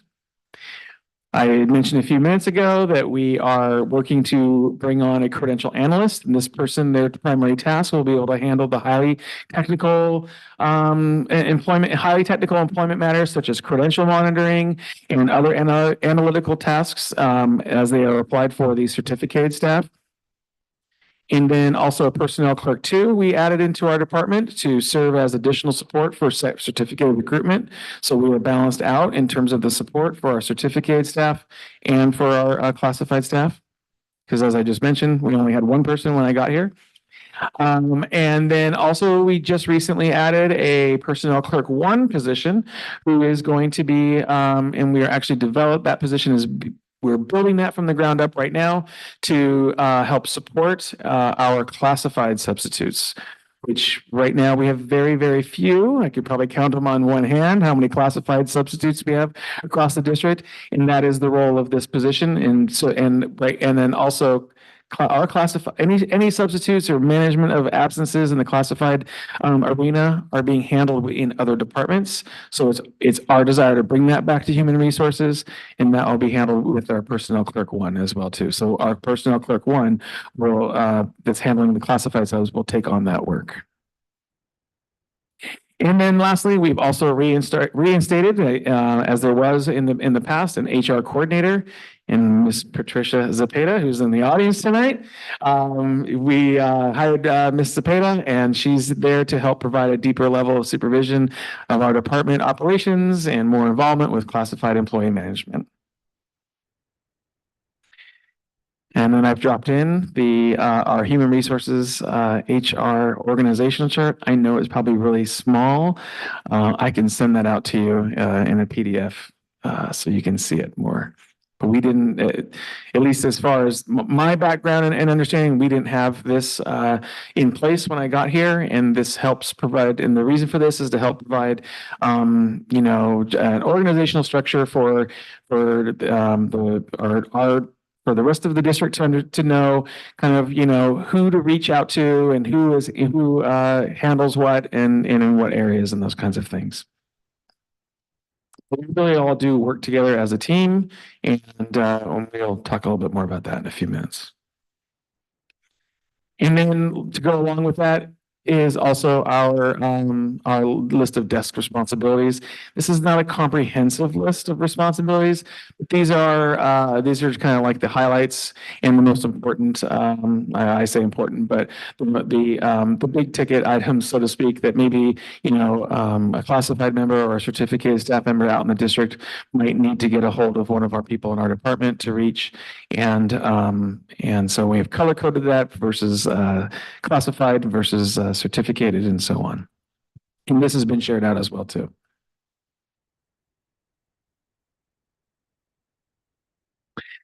So in the area of recruitment and onboarding, school services had shared the recommendation of selection and hiring procedures should be consistent with policies and administrative regulations and uniformly applied. The consistent application of selection and hiring procedures should limit claims of unfair hiring practices, as well as ensure highly qualified candidates are hired, and that the onboarding experience must be efficient. So some of the things that we have been working on: standardizing our job posting timelines, minimizing job posting dates to help compress the recruitment timelines, to shorten our recruitment timelines so that we're not dragging things out 30, 60, 90 days, so we're actively recruiting and hiring and bringing people on in a timely manner. Also, posting internally and externally for candidates simultaneously, especially within our classified ranks. And so that we're not, posting internally, going through that process. If we don't find a candidate, then we post externally, and which in the past was, again, creating a lengthy recruitment process. So we do both of these simultaneously, and then follow a contract in terms of looking at our internal candidates first, and then going outside if we need to. We're also working on establishing a candidate screening process. Bringing our hiring managers back into the process so they can access candidate pools when the job posting closes and are included in the candidate screening process. Effective selection process, so we're structuring our interview processes to reflect the position level and to make sure that interview questions are appropriate for the position that somebody has applied for. Also looking at our interview process and rethinking our interview process. Is the traditional question and answer really effective and really helping us find the best candidate, should we be looking at maybe performance tasks and things like that? So we are looking at and analyzing our selection process. And then position-specific, as I just mentioned, position-specific interview questions and tasks. And then we're also establishing onboarding procedures. So we're trying to eliminate the multi-step process and streamline our procedures to provide access to new hire paperwork and information. So we are working closely with IT, and we are looking at some electronic measures to help streamline this process through the use of our frontline, which is we start out as that's our absence management system, but it really provides a lot more than that. And but with the idea that when an applicant applies, that they can get the application paperwork and they submit that paperwork, or when they're being onboarded and they get the onboarding paperwork and they fill it all out, it's done online, and then that paperwork is maybe distributed to the correct person versus just to one. They have to print it out and take it over to benefits and those things. These things will help streamline that process. And then digitizing the onboarding process and procedures with new hire paperwork, and I just mentioned electronically in frontline. In the area of recruitment, we are continuing to diversify our candidate pool, so we're expanding our recruitment reach in new areas and universities, and I kind of touched on some of that earlier in the year with our diversity report. Recruitment platforms, we traditionally have done EdJoin, but we have been reaching out and posting in LinkedIn, NeoGov, which is also sometimes referred to as governmentjobs.com, social media sites, local media outlets. We are continually looking at, I'm sorry, and Indeed is not up there. Indeed should be up there as well too. We've been utilizing Indeed. So we have been trying to branch out and reach, in terms of our recruitment platforms.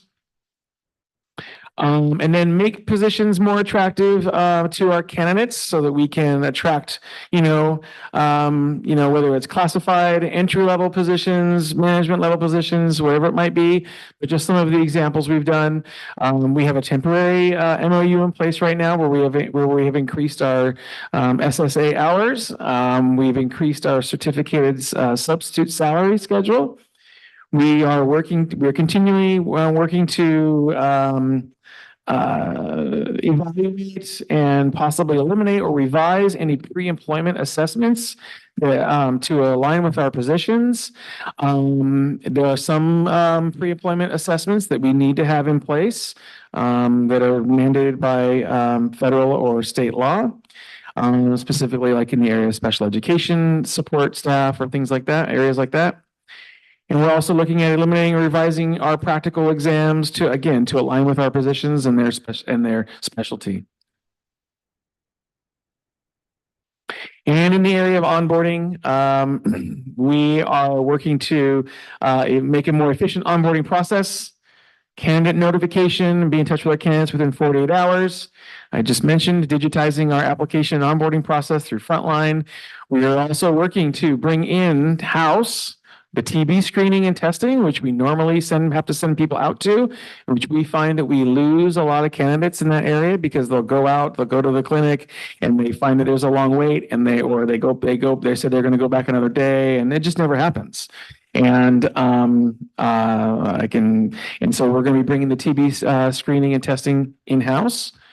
And then also we're working on getting ourselves certified for in-house fingerprinting for our live scan fingerprints. Also another thing that we send somebody out for. And then sometimes we lose candidates there too. So we're trying to streamline and have all that. So we have a one-stop shop here in Santa Maria Bonita. So department operations and culture. Culture is the character and personality of a department and describes how the department staff communicate, interact, and collaborate internally and with external customers. Department culture also refers to the values in our department with our goals, our attitudes, and our practices within our department.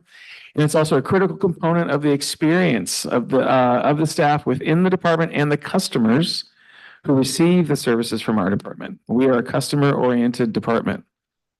I firmly, I shouldn't say believe, but it is true. Human resources is the first department that a candidate comes in contact with. And then we are also the department that when somebody retires or resigns, we are the last department that they have that they have contact with. And so we need to be able to provide that customer service and that human piece of it.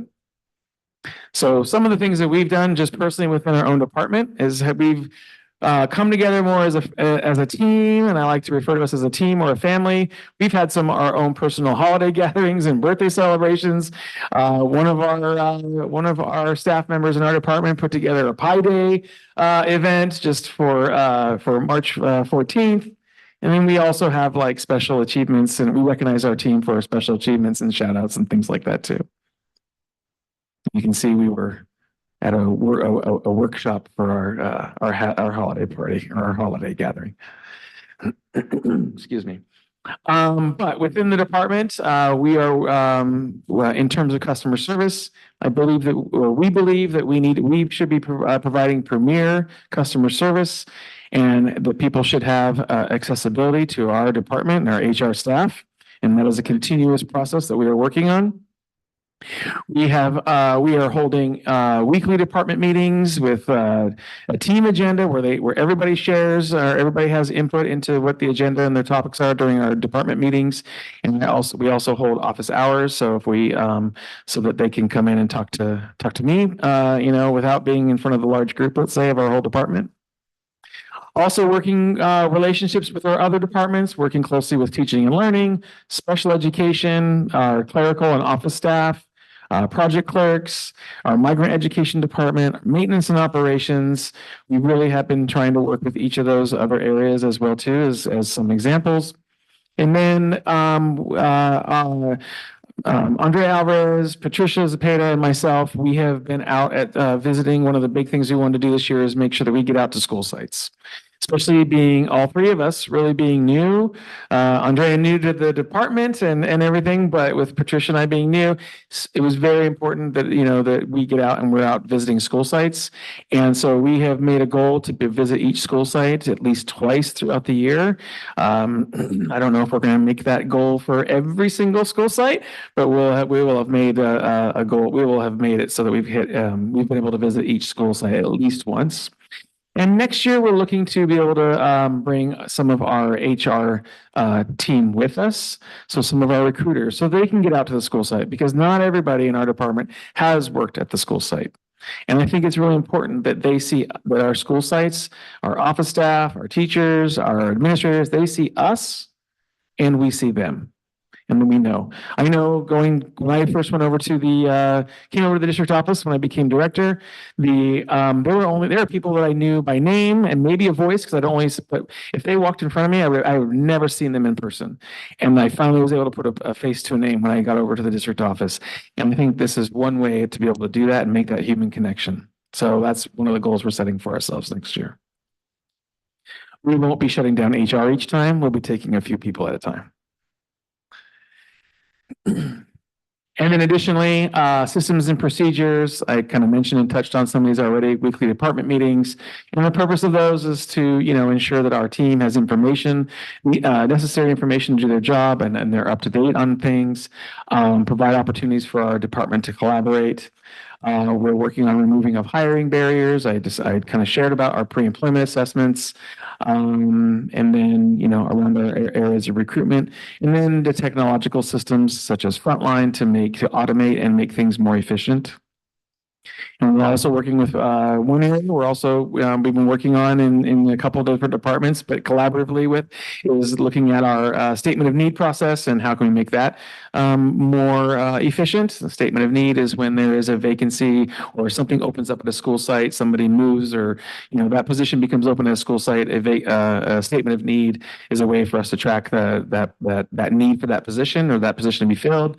And so we're working on refining that process so it's more efficient and clear as well too. And then one of the fun little things that I say little, but things that has happened recently also is we actually went through a physical transformation in our department. So our goal was to create a little bit more of a welcoming environment. We've added we got some new carpet, but we also added cubicles and had a new seating arrangement and those things. And it's helped provide a little more privacy for our team members in human resources, but that has also, helped, I think, in some of make it a little more of a welcoming environment for people that were coming in and things like that too. So some of our next steps, our work is not done. There are still goals or I should say recommendations, even in the school services report. But some of our next steps is to, as a department, work to develop our human resources core values and how those support our district strategic plan. Develop an annual calendar of HR activities. The continuous refinement of our systems and our procedures.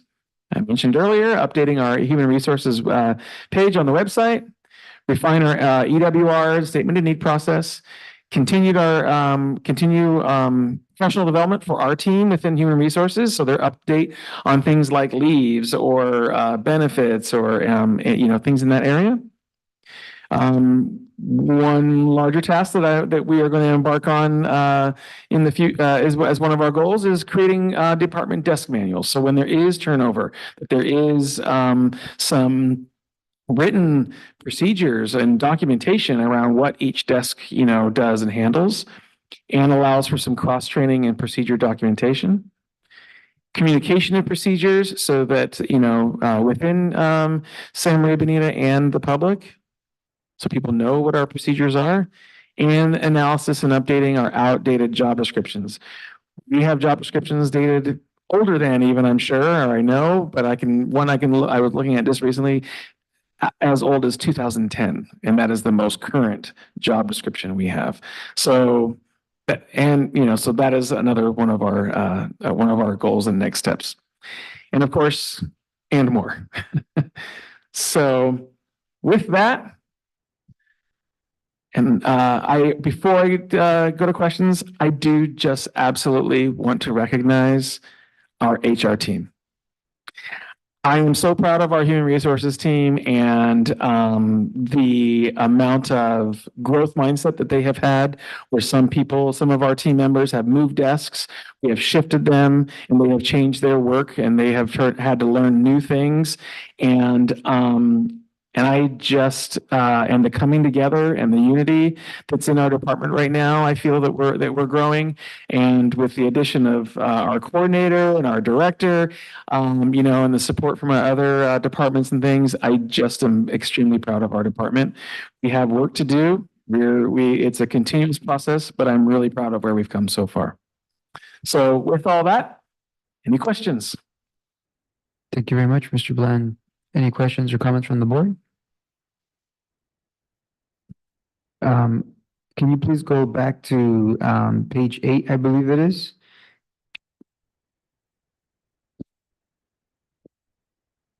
This one? Yeah, and something that I'm wondering is, it looks like we even the number of our supporting certificated staff and our supporting classified staff. Is my understanding correct that we have more classified staff than certificated staff?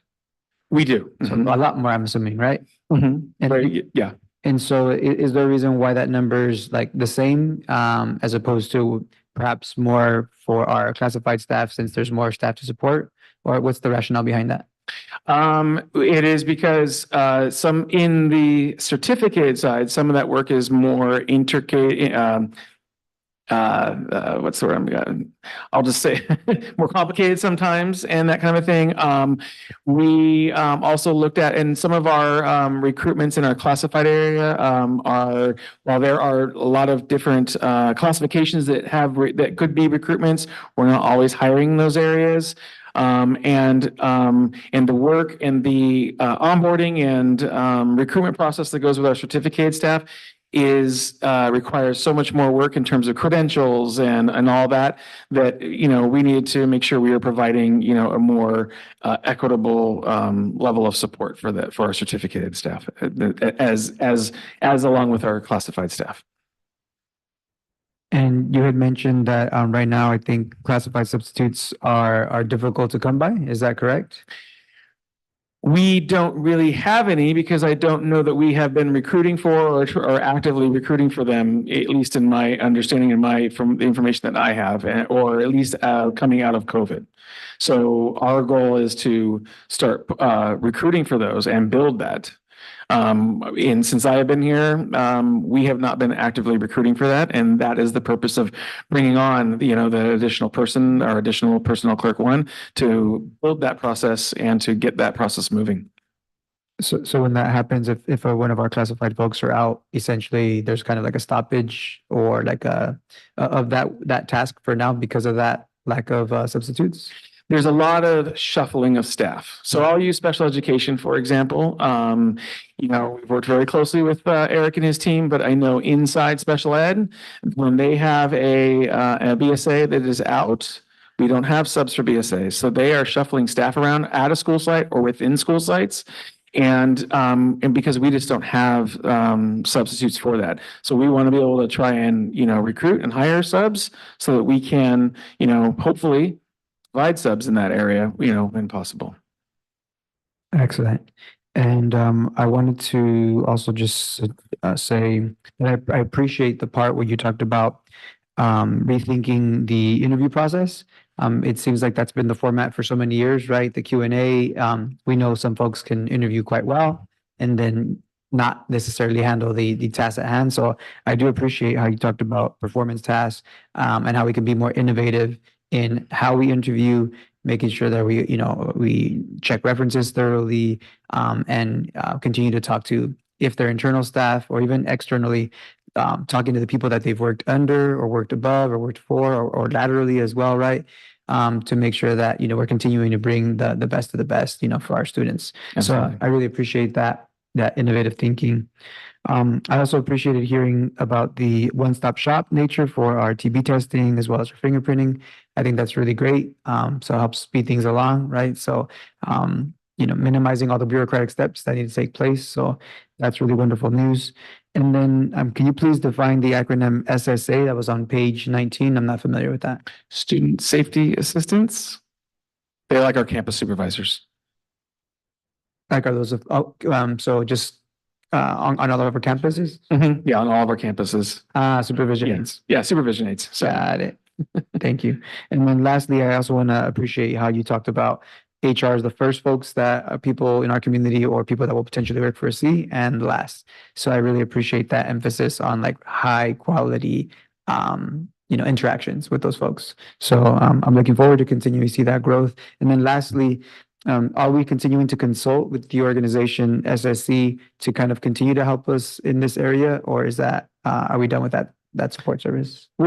In terms of that plan, we're done with that service right now. I mean, I still do. I am a member of school services, and they have a listserv that is focused on human resources and things, which is a great resource for resources across the state. But in terms of this report, this has been from last year. Yeah, and just to add to that, we don't want to limit ourselves to just the report. It's really about taking that as a guidance, but really creating what we want for this community and for our school district. And just to add, a lot of times our memories are short in regards to things that have happened in the district. And I will tell you that human resources really needed a lot of work. And Dr. Bland came in very clean cut.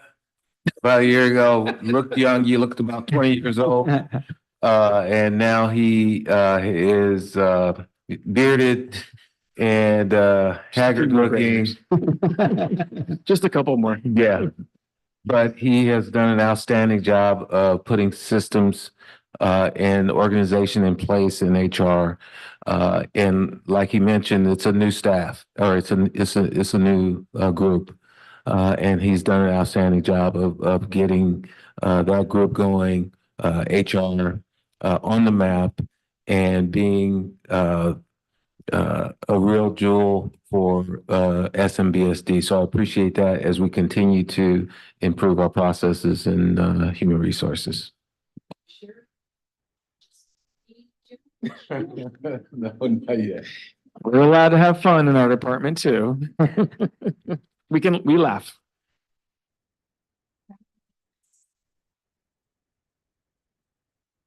Are there any further questions or comments from the board? Seeing none, the Board of Education acknowledge receipt of the Human Resources SSC report update as presented. Item C, Summer Expanded Learning Programs updated. Ms. Lochingu. All right, good evening. Thank you. Lori Grock, Director of Teaching and Learning Supplemental Programs, will provide us an update this evening. Lori.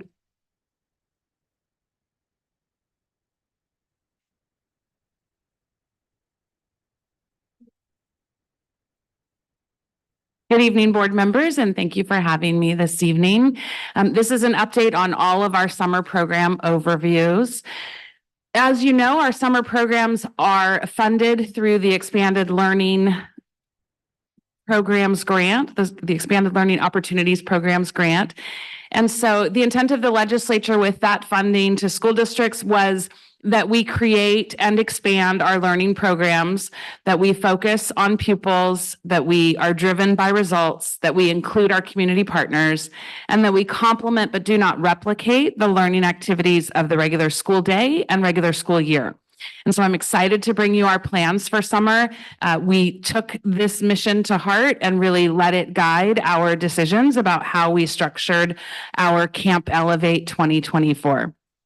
So in June, we will be hosting 5 sites. All students in the district will be provided transportation to one of these 5 sites if they are registered for summer school.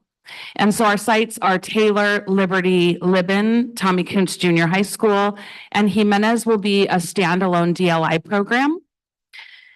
Our maximum capacity for students is 2,025. As of Monday, we had 2,112 registrations. So we are going to be over capacity. We will look again at our numbers to make sure that we have used every room that we can and that we have maximized our enrollment, but we will begin to enroll our students based on those special student categories that are defined in board policy for our summer schools. So we currently have 131 teacher positions and we are fully staffed. Shout out to HR and the reorganization because we were certainly not here in April of 2023. So I'm excited about that. Our enrichment leaders, which you may remember can be certificated or classified staff members.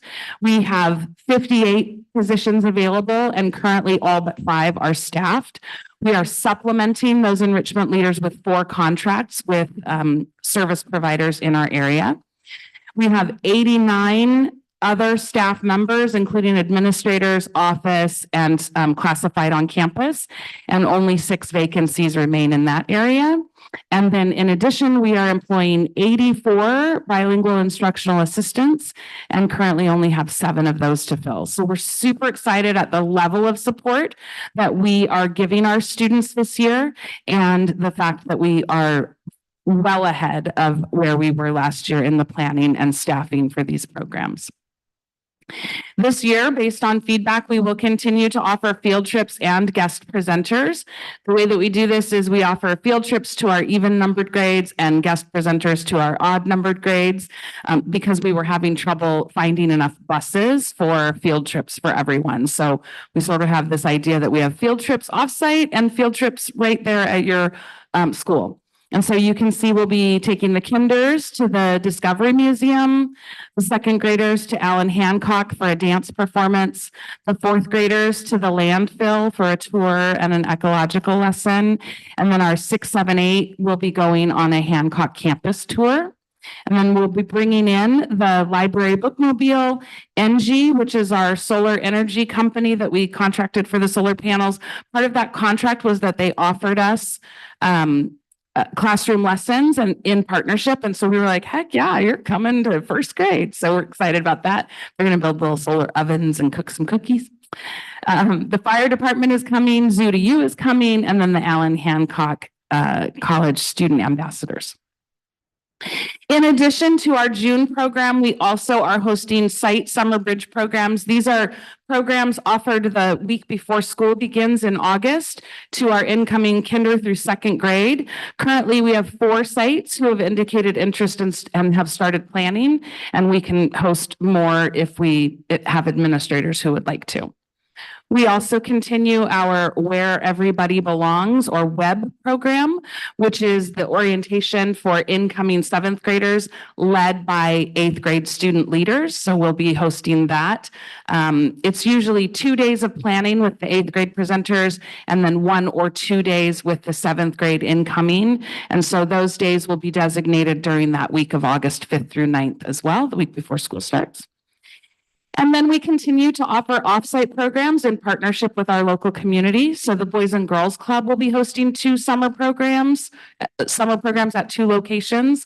The YMCA will be hosting summer programs at 2 locations.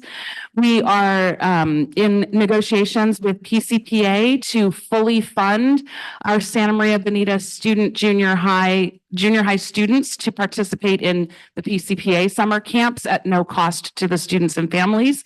And we continue to explore those types of options across the county as well. And the focus can be any of the things that we focus on for Whole Child. So that is our summer program update, and I am happy to answer any questions or receive any feedback that you might have. Mr. Allen, where do I sign up? Want to be a teacher? We have a few vacancies. No, I just want to come play. You can come play any one that you'd like. Okay, thank you. Absolutely. Do you have any more information about what it might be with PCPA? Like how many and? So PCPA is hosting 4 summer sessions of 1 week each. It's a week of AM or PM and then another week of AM or PM. And so we're in negotiations for for sessions 3A and 3B, which are an AM and a PM in July. And I believe that the number we have landed on is that they will save spots for up to 25 SMBSD junior high students who wish to participate in those 2 sessions.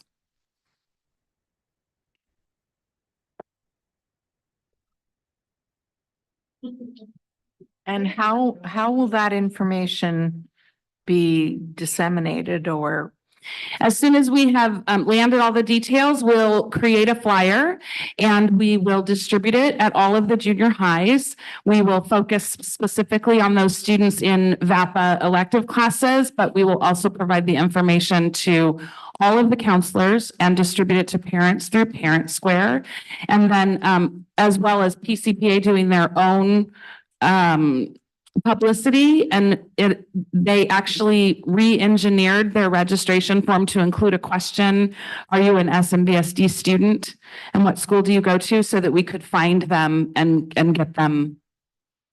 And it will be for junior high students age? Correct. It is ages, their camps are for ages 12 to 18, I believe. And so it'll be our junior high students who are eligible. Incoming 6th graders, current 6th graders incoming to 7th, as well as our current 7th and 8th graders.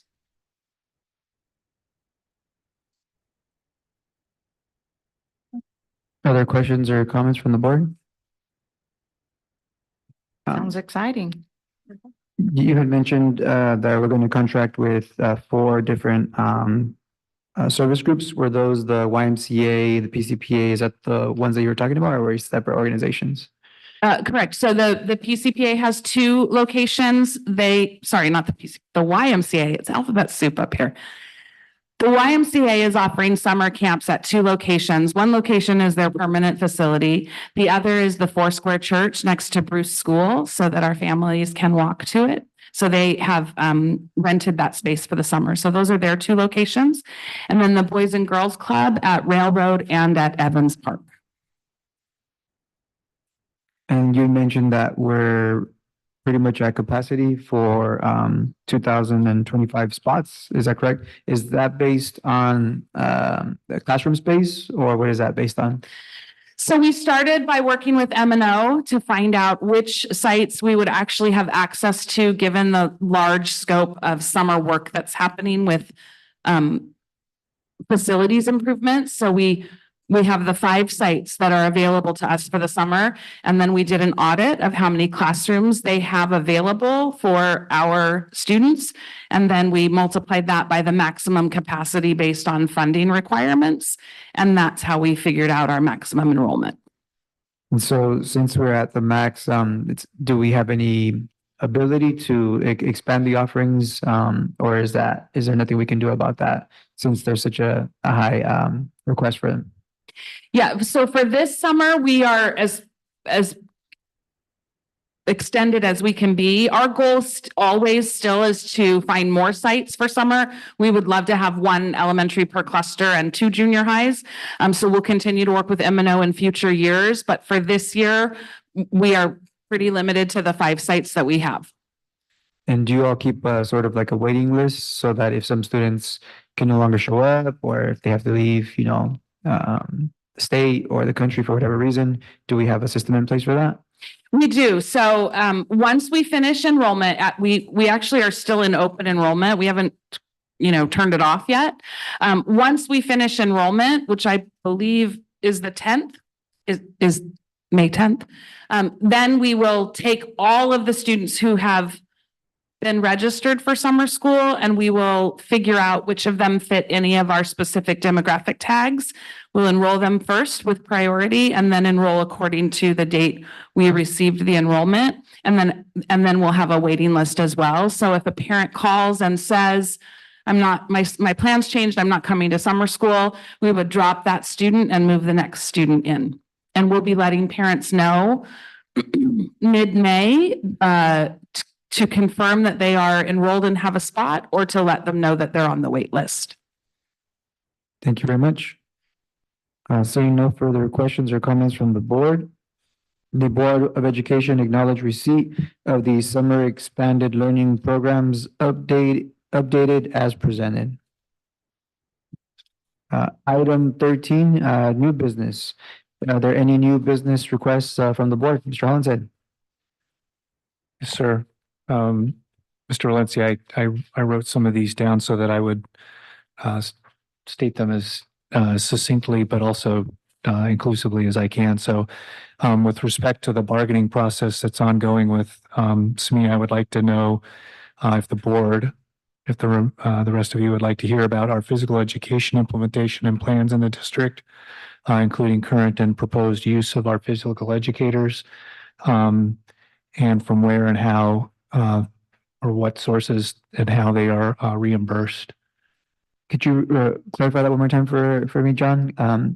Something about PE implementation? Physical education implementation, physical education plans in the district, including current and proposed use of physical educators, from where and how are they reimbursed?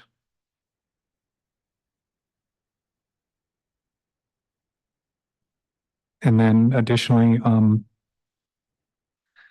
and that's stemming from conversations we've had on campus with physical educators and some of the comments we've had here. But also in response to our receipt of the county report on expulsions, I'd like to hear about our relationship with Fitzgerald at some point. None of this has any sense of urgency, but I think, by the end of the year, we want to hear those things before we engage into the next year. And at some point, what our perception of their efficacy is, and how Fitzgerald fits in with our goals. I know that is a touchy subject, and we don't want the county to feel like we're calling them out on their school that they provide.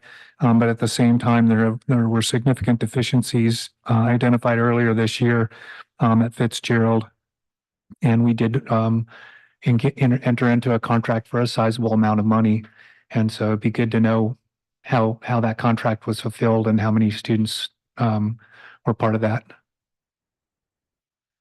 That's all I have. Thank you very much, Mr. Hollins. Any new business from Mr. Lara? Okay, Ms. Cabral? Ms. Cordero? Okay. Thank you very much. Item 14, board and superintendent reports. Back to you, Mr. Hollinshead. All righty then.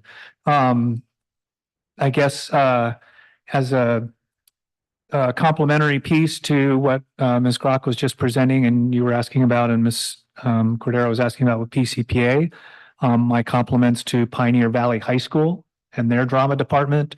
Their presentation of Damn Yankees was outstanding. And for those of you who did see it, you know what I'm talking about. For those of you who didn't, make sure you see whatever next production they have. I think next year I know next year they're presenting Newsies, but this year they did have two plays that they did. So, that really an exemplary demonstration of the positive contributions that drama makes to all the participants. It was, both the self-confidence and a sense of accomplishment for the participating actors, but as well as the technicians. I mean, a lot of those folks behind the scenes do just as much as the people you see out on the stage. Dr. McDuffie, you know what I'm talking about. So I just wanted to acknowledge that, and of course the the bigger part of that obviously is pride in that most of those are kids that have come from our district, and hopefully seeing some of the things that Mrs. Kroc described and some of the VAPA things that we're going to engage in the future will continue to feed that program and maybe even create a need for those programs at Santa Maria High. I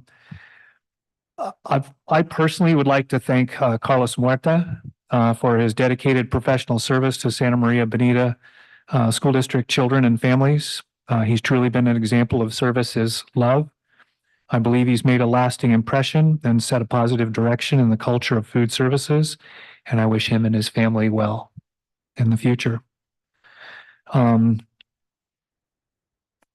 you can clap for Carlos. Additionally, I would also be remiss in not congratulating Paso Robles School District in taking away our beloved Jennifer Lopez. Their perceptive choice of Jennifer for their next superintendent is an admirable one. I first met Jennifer and was impressed by her in her role as principal at Taylor and her subsequently her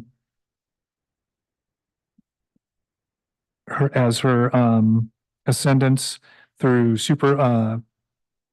wasn't surprising, as she was continuously exhibited thoughtful, student-driven, broad-minded decisions.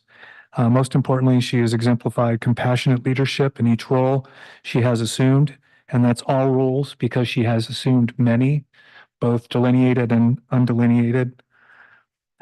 She has always maintained relationships while demonstrating unending professionalism. Jennifer, we're so happy for you, and we wish you continued growth and fulfillment. As they say at NASA, Godspeed.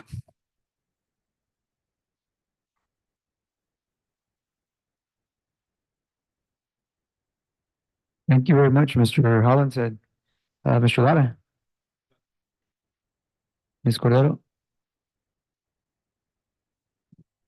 Unfortunately, I've not been able to get out to very many classes, but I have tried to get to a couple of meetings, the County School Board Association meeting, which is always the first Thursday of the month.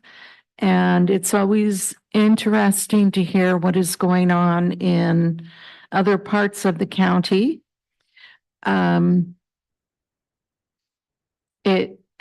We do have a couple of districts in the county that are looking at working toward providing housing for their employees. Allen Hancock is now able to offer 2 years for their Promise program.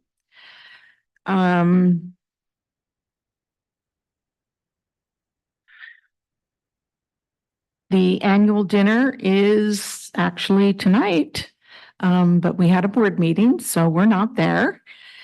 And on another one of the boards that I serve on for the Scholarship Foundation, it has been an interesting year.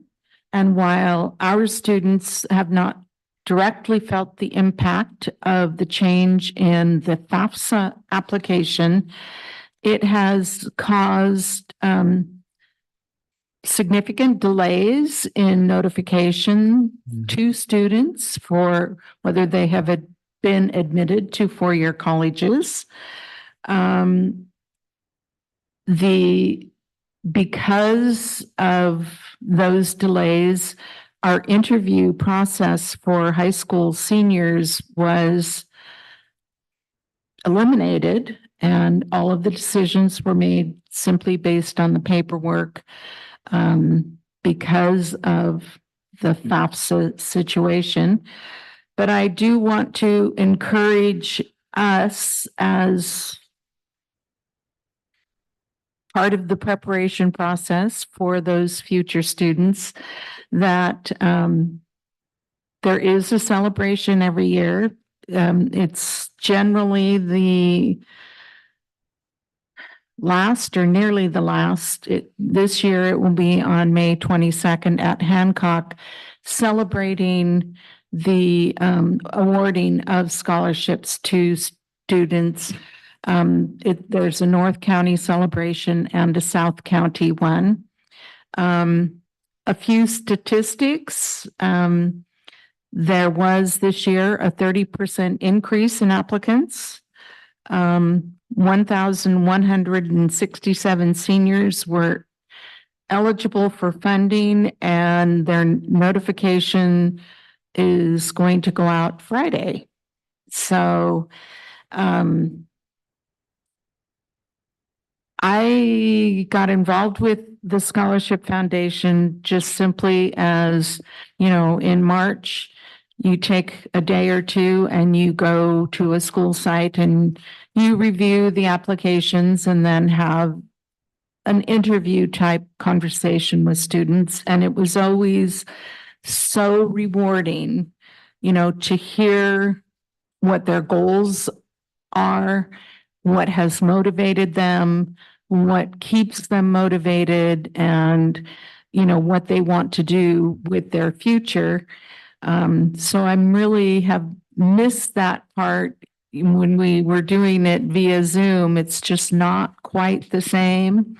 But that at the celebration, to see the excitement on their faces and the pride that parents feel for that. So it is, if anyone has an opportunity to attend that, it is in the afternoon right before our board meeting. So stop on by. And I would, in addition to John's comments about those retiring and or leaving, today is Administrative Assistance Day. So kudos to not only what Mrs. Cornejo does, but also to Elizabeth Garcia. I'm sorry. I'm so bad. Anyway, they make our lives a whole lot easier because they keep us on our toes and make sure we have the information that we need. So thank you so much to Kristen.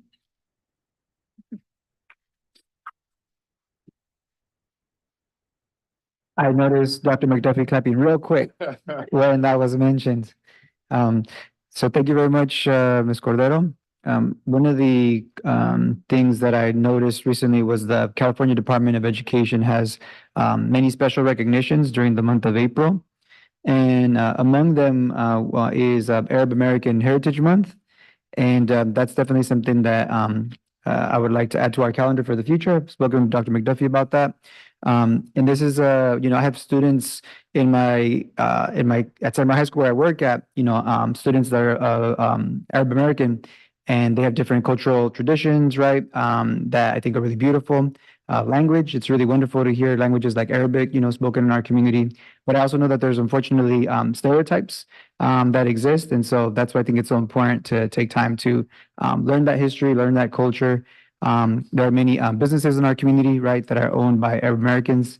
And so I wanted to take some time to honor that component of the diversity in our community. I also, one of the other recognitions among the many that they mentioned is National Bilingual and Multilingual Learner Advocacy Month. So we've been talking a lot lately about the importance of our dual language immersion program. It doesn't surprise me one bit because I can't think of one good reason not to be bilingual or trilingual. I'm not sure if any of you can, but I cannot. If we look at a pros cons list, right, I can't think of any possible cons. And so, but we know that currently it's mostly limited to our students at Jimenez. And so I want to continue to get our district to think big, because our families want to see dual language immersion in all of our schools. And currently it feels more like a lottery, right? Because those that are lucky enough to be able to either take their children to Jimenez or if they live within the neighborhood. So I just want to get our staff to think big, because I think we can go bigger in that regard with planning and with time. It's also National Financial Literacy Month this month. And this one, hits really hard and personally for me because I don't recall taking like a financial literacy course when I was in high school. It's still not required, I don't think, at our state level, but there are states that currently are requiring it. And so I really want to encourage our staff to think of creative ways to continue to think about how we teach our young people about the importance of saving and investing. We know from research that the earlier, right, our young people start, the earlier we start, right, as a staff, the more likely we are to reach our retirement goals. And so I really want to encourage our staff to also think creatively in that regard. And I would love to add a resolution to that as well, because I think if our young people develop a passion for that now, I think that's going to definitely help with our economic development in the long term for our community. It's also Administrative Professionals Week. So including, so I want to also thank our administrators for all the hard work that they're doing to support our teachers and to support our young people. It's also National Library Week. And this one is also really special because I remember when I was a high school student using the computers in the, like they had like just like 4 or 5 computers upstairs in the library back in the day. And now, you know, it's wireless and now there's no more Ethernet cables. And I just remember it being a really wonderful space to learn, to find books, to find job opportunities. And so I want to thank our library staff for continuing to include more diverse books in the selection of the books that are available to our young people, and for making that a welcoming environment so our young people get curious about the world. I also want to thank our school nutrition staff. It's actually a School Nutrition Employee Week from April 29th to May 3rd. Which also falls along the lines with School Lunch Hero Day, which I believe we do recognize at some of our school sites, if I'm not mistaken. So I wanted to take some time to thank our nutrition staff. We know from hearing from the students that they always want, you know, quote unquote, better food, more nutritious food, more yummy food. And so I know that we're working within certain constraints, but that's also a challenge that I have for our district is how can we continue to think creatively, innovatively. An example of that is at in the area of Greenfield, they have like kind of like a farm to table program for some of their produce, their lettuce specifically. So they actually grow their own lettuce on some of their district kind of property, and then they actually feed that to as a part of the meals for their students. So we know that it's more sustainable, right? We know that it's more economical. So I want to encourage our staff to continue to think, to dream big. And I also want to take a moment to recognize our staff because I attended a meeting yesterday where it was hosted in collaboration with our Bonita staff and our Santa Maria Joint. It was specifically to help our Mixteco-speaking families to gain access to support their students. They voted for leadership roles. If I'm not mistaken, I saw Dr. Castillo-Schiffer there along with her team. Is that right? And so I really want to highlight that as an example of continuous collaboration between our 2 districts and being very intentional about supporting our Indigenous families, because it was nice to be on the other side of the equation. Oftentimes school meetings are held in English and then people put on the headsets to understand it in Spanish. But this time it was reversed. The focus was our Indigenous speaking families. So most of the meeting was either in Spanish or in an Indigenous language. So then I would put on the earpiece so that I could understand it either in English or in Spanish. I think it's really important to remember how challenging it is to be bilingual or multilingual. And so thank you to our staff for being a part of that. That was really wonderful to see. And they also had little fun stuff, you know, like even the food was, you know, relevant. There was pan dulce, there was champurrado, there was burritos. And so let's continue to support our small mom and pop businesses that are providing delicious food to nourish our bodies. It was really wonderful to see our students recognizing Cesar Chavez Day. I really appreciated seeing our young people doing the baile folclórico at such a young age. I remember when I was either in kinder or pre-kinder in Los Angeles, when I was growing up there, I was a part of that. And I still have a picture of that with one of the hats that they were wearing. And it fills me with joy, fills me with pride. I was looking at the expressions of the parents as they were seeing their young people perform. And it's just another reminder to me of how important it is to have culturally relevant, not just visual and performing arts, but curriculum in general. Because we know from the research that when our young people have pride in who they are, they are more likely to do better academically, right? So it's not just like a moral imperative. It's, backed by, backed by research on how it improves academic outcomes for young people. So, and then connected to that, the students did a wonderful job of reminding me that our farm worker community, they're still fighting for living wages as we speak. And so over the spring break, I attended an event where there was professors, I think from UCSB, and some of our fellow family members that send their children to our schools. They talked about how challenging it is to feed their families these days because rents are so expensive, food is so expensive, and the pay and the wages have remained relatively stagnant over the last few years. They haven't kept up with inflation. And so in that spirit, there's going to be an event happening on the corner of Main and Broadway on Sunday at 11 a.m.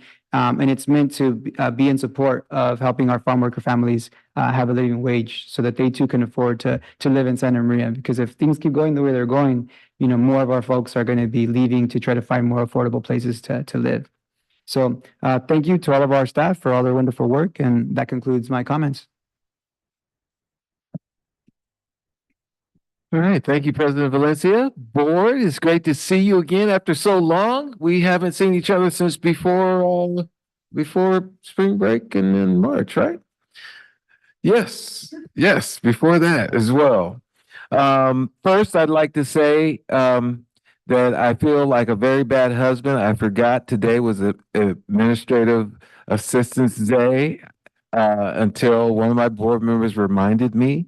And so I just have to publicly thank and just appreciate both Kristen Cornejo and Elizabeth Flores for being my right and left hands in the superintendent's office. I really can't do it without you, and I really appreciate the work that you do. And so I'm going to have to do something very, very special now. And the fact that I forgot that today was Administrative Assistance Day. But yes, I know. But, but thank you guys so much. Really appreciate you.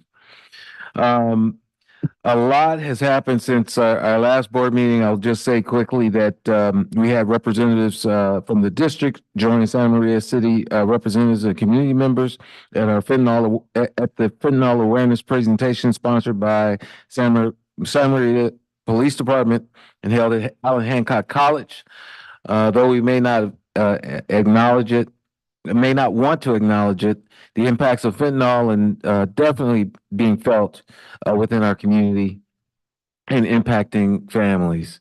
Helping provide information and awareness is an important role for SMBSD. So I want to thank people that were involved in that. And it was a great kickoff for awareness of such substance use as fentanyl.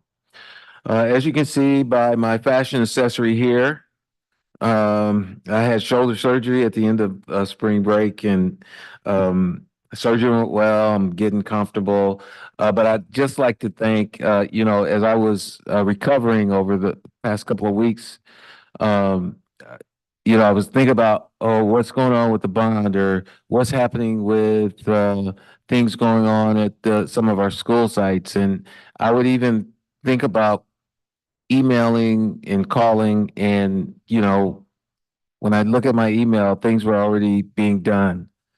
It really, I didn't have to worry about being here. Sometimes I said, why am I here? Because sorry, maybe I shouldn't say that, but my cabinet just does an outstanding job. And I appreciate the work that they do when I'm here, but when I'm not here as well. And, I'm just very confident in them and just wanted to acknowledge the work that they're doing while I was out. And I appreciate all of your thoughts and prayers while I was going through a difficult time. So thank you for that. CASP testing has been taking place at our schools for the past 2 weeks or so. It's been going on very smoothly. Lori Grock, Director of Teaching and Learning Supplemental, says that about half of the ELA tests are complete. That's 4,912 students. In math, about 13% of SBAC testing is complete. Spanish assessment for dual language immersion and pathway to biliteracy students is 99.66% complete, with 297 students tested. The testing window ends May 24th, so there's still a lot of hard work out there happening. Just a reminder to families to make sure your children get a good night's sleep, get to school on time, and have a healthy breakfast at school or at home so they're prepared to do their very best. There's so much going on. Elementary soccer championship game will be held on Friday. That is day after tomorrow, 4:30 at Pioneer Valley's Field. I went yesterday. Was it yesterday? They had Adam. They had soccer playoffs. It's on the paper. I saw Jimenez, Taylor, Libin was there. It was exciting to see our students. I don't know how people run up and down a soccer field for such a sustained amount of time. I got tired watching these students on the soccer field. Anyway, it was a great time, and congratulations to the two schools that'll be playing for the championship. I don't know who they are. I don't know who won, but we will report that when it happens. This morning, I and board member,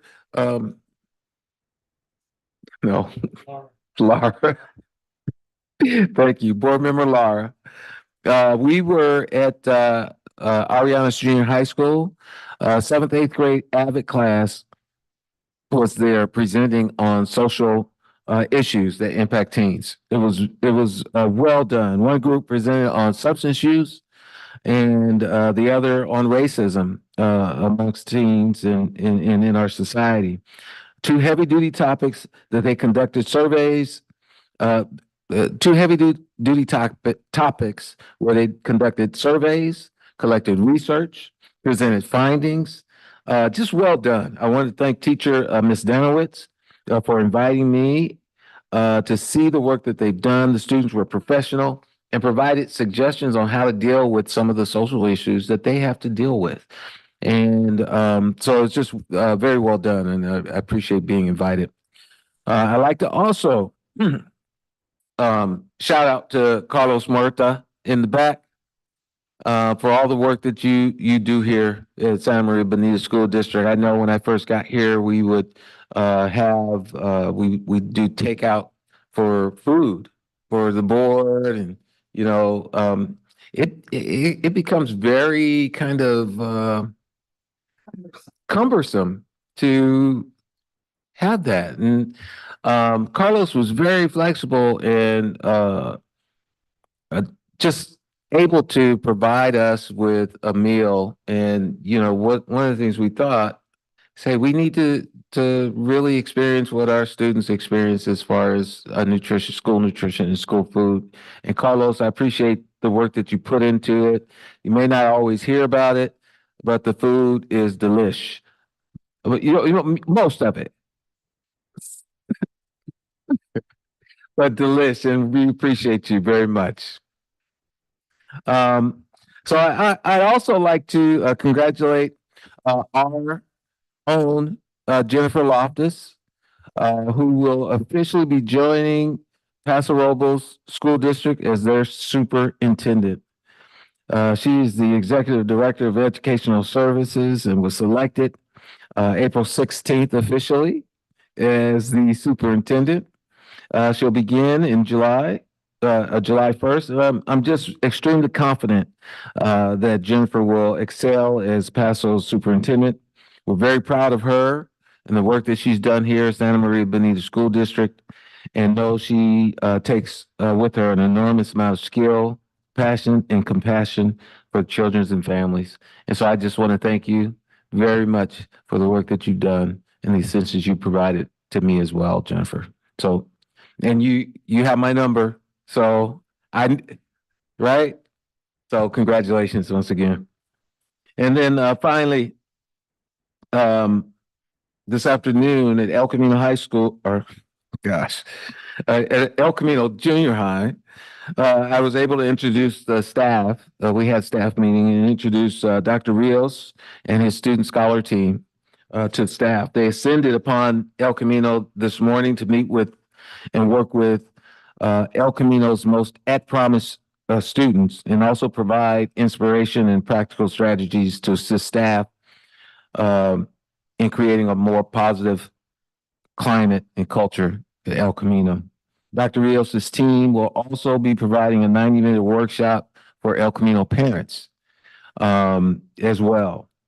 With all the issues of safety, discipline, behaviors, and so forth, I really left hopeful that this partnership will be a catalyst for El Camino's climate and culture in moving into the next year.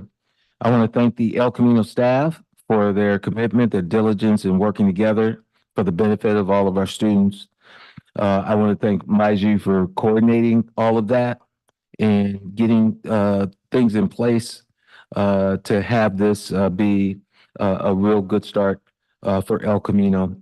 And I just want to add, this was something that occurred in our school district that was brought a lot of adversity, challenge to many of our staff personally, but also as a school district, myself as superintendent, our cabinet.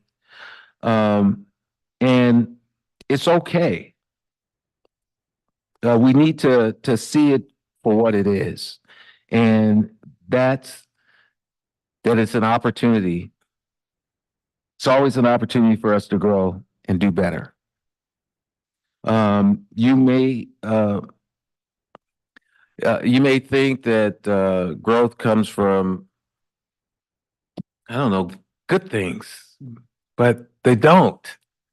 Sometimes they sprout from adversity, and many times they do. We look back in our lives, personally and professionally.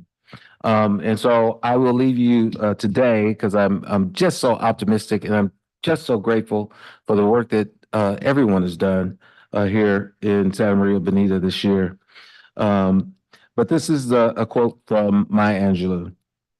You may encounter many defeats, but you must not be defeated. In fact, it may be necessary to encounter the defeats so you can know who you are, what you can rise from, and how you can still come out of it. That's all I have. All right, thank you, Dr. McDuffie. Item 15, adjournment. The next regular board meeting of the Santa Maria Bonita School District will be held on May 8th, 2024. There being no further business before the board, may I have a motion to adjourn? So moved. It is moved by Mr. Hollinshead and seconded by Ms. Cabral to adjourn the meeting. All in favor?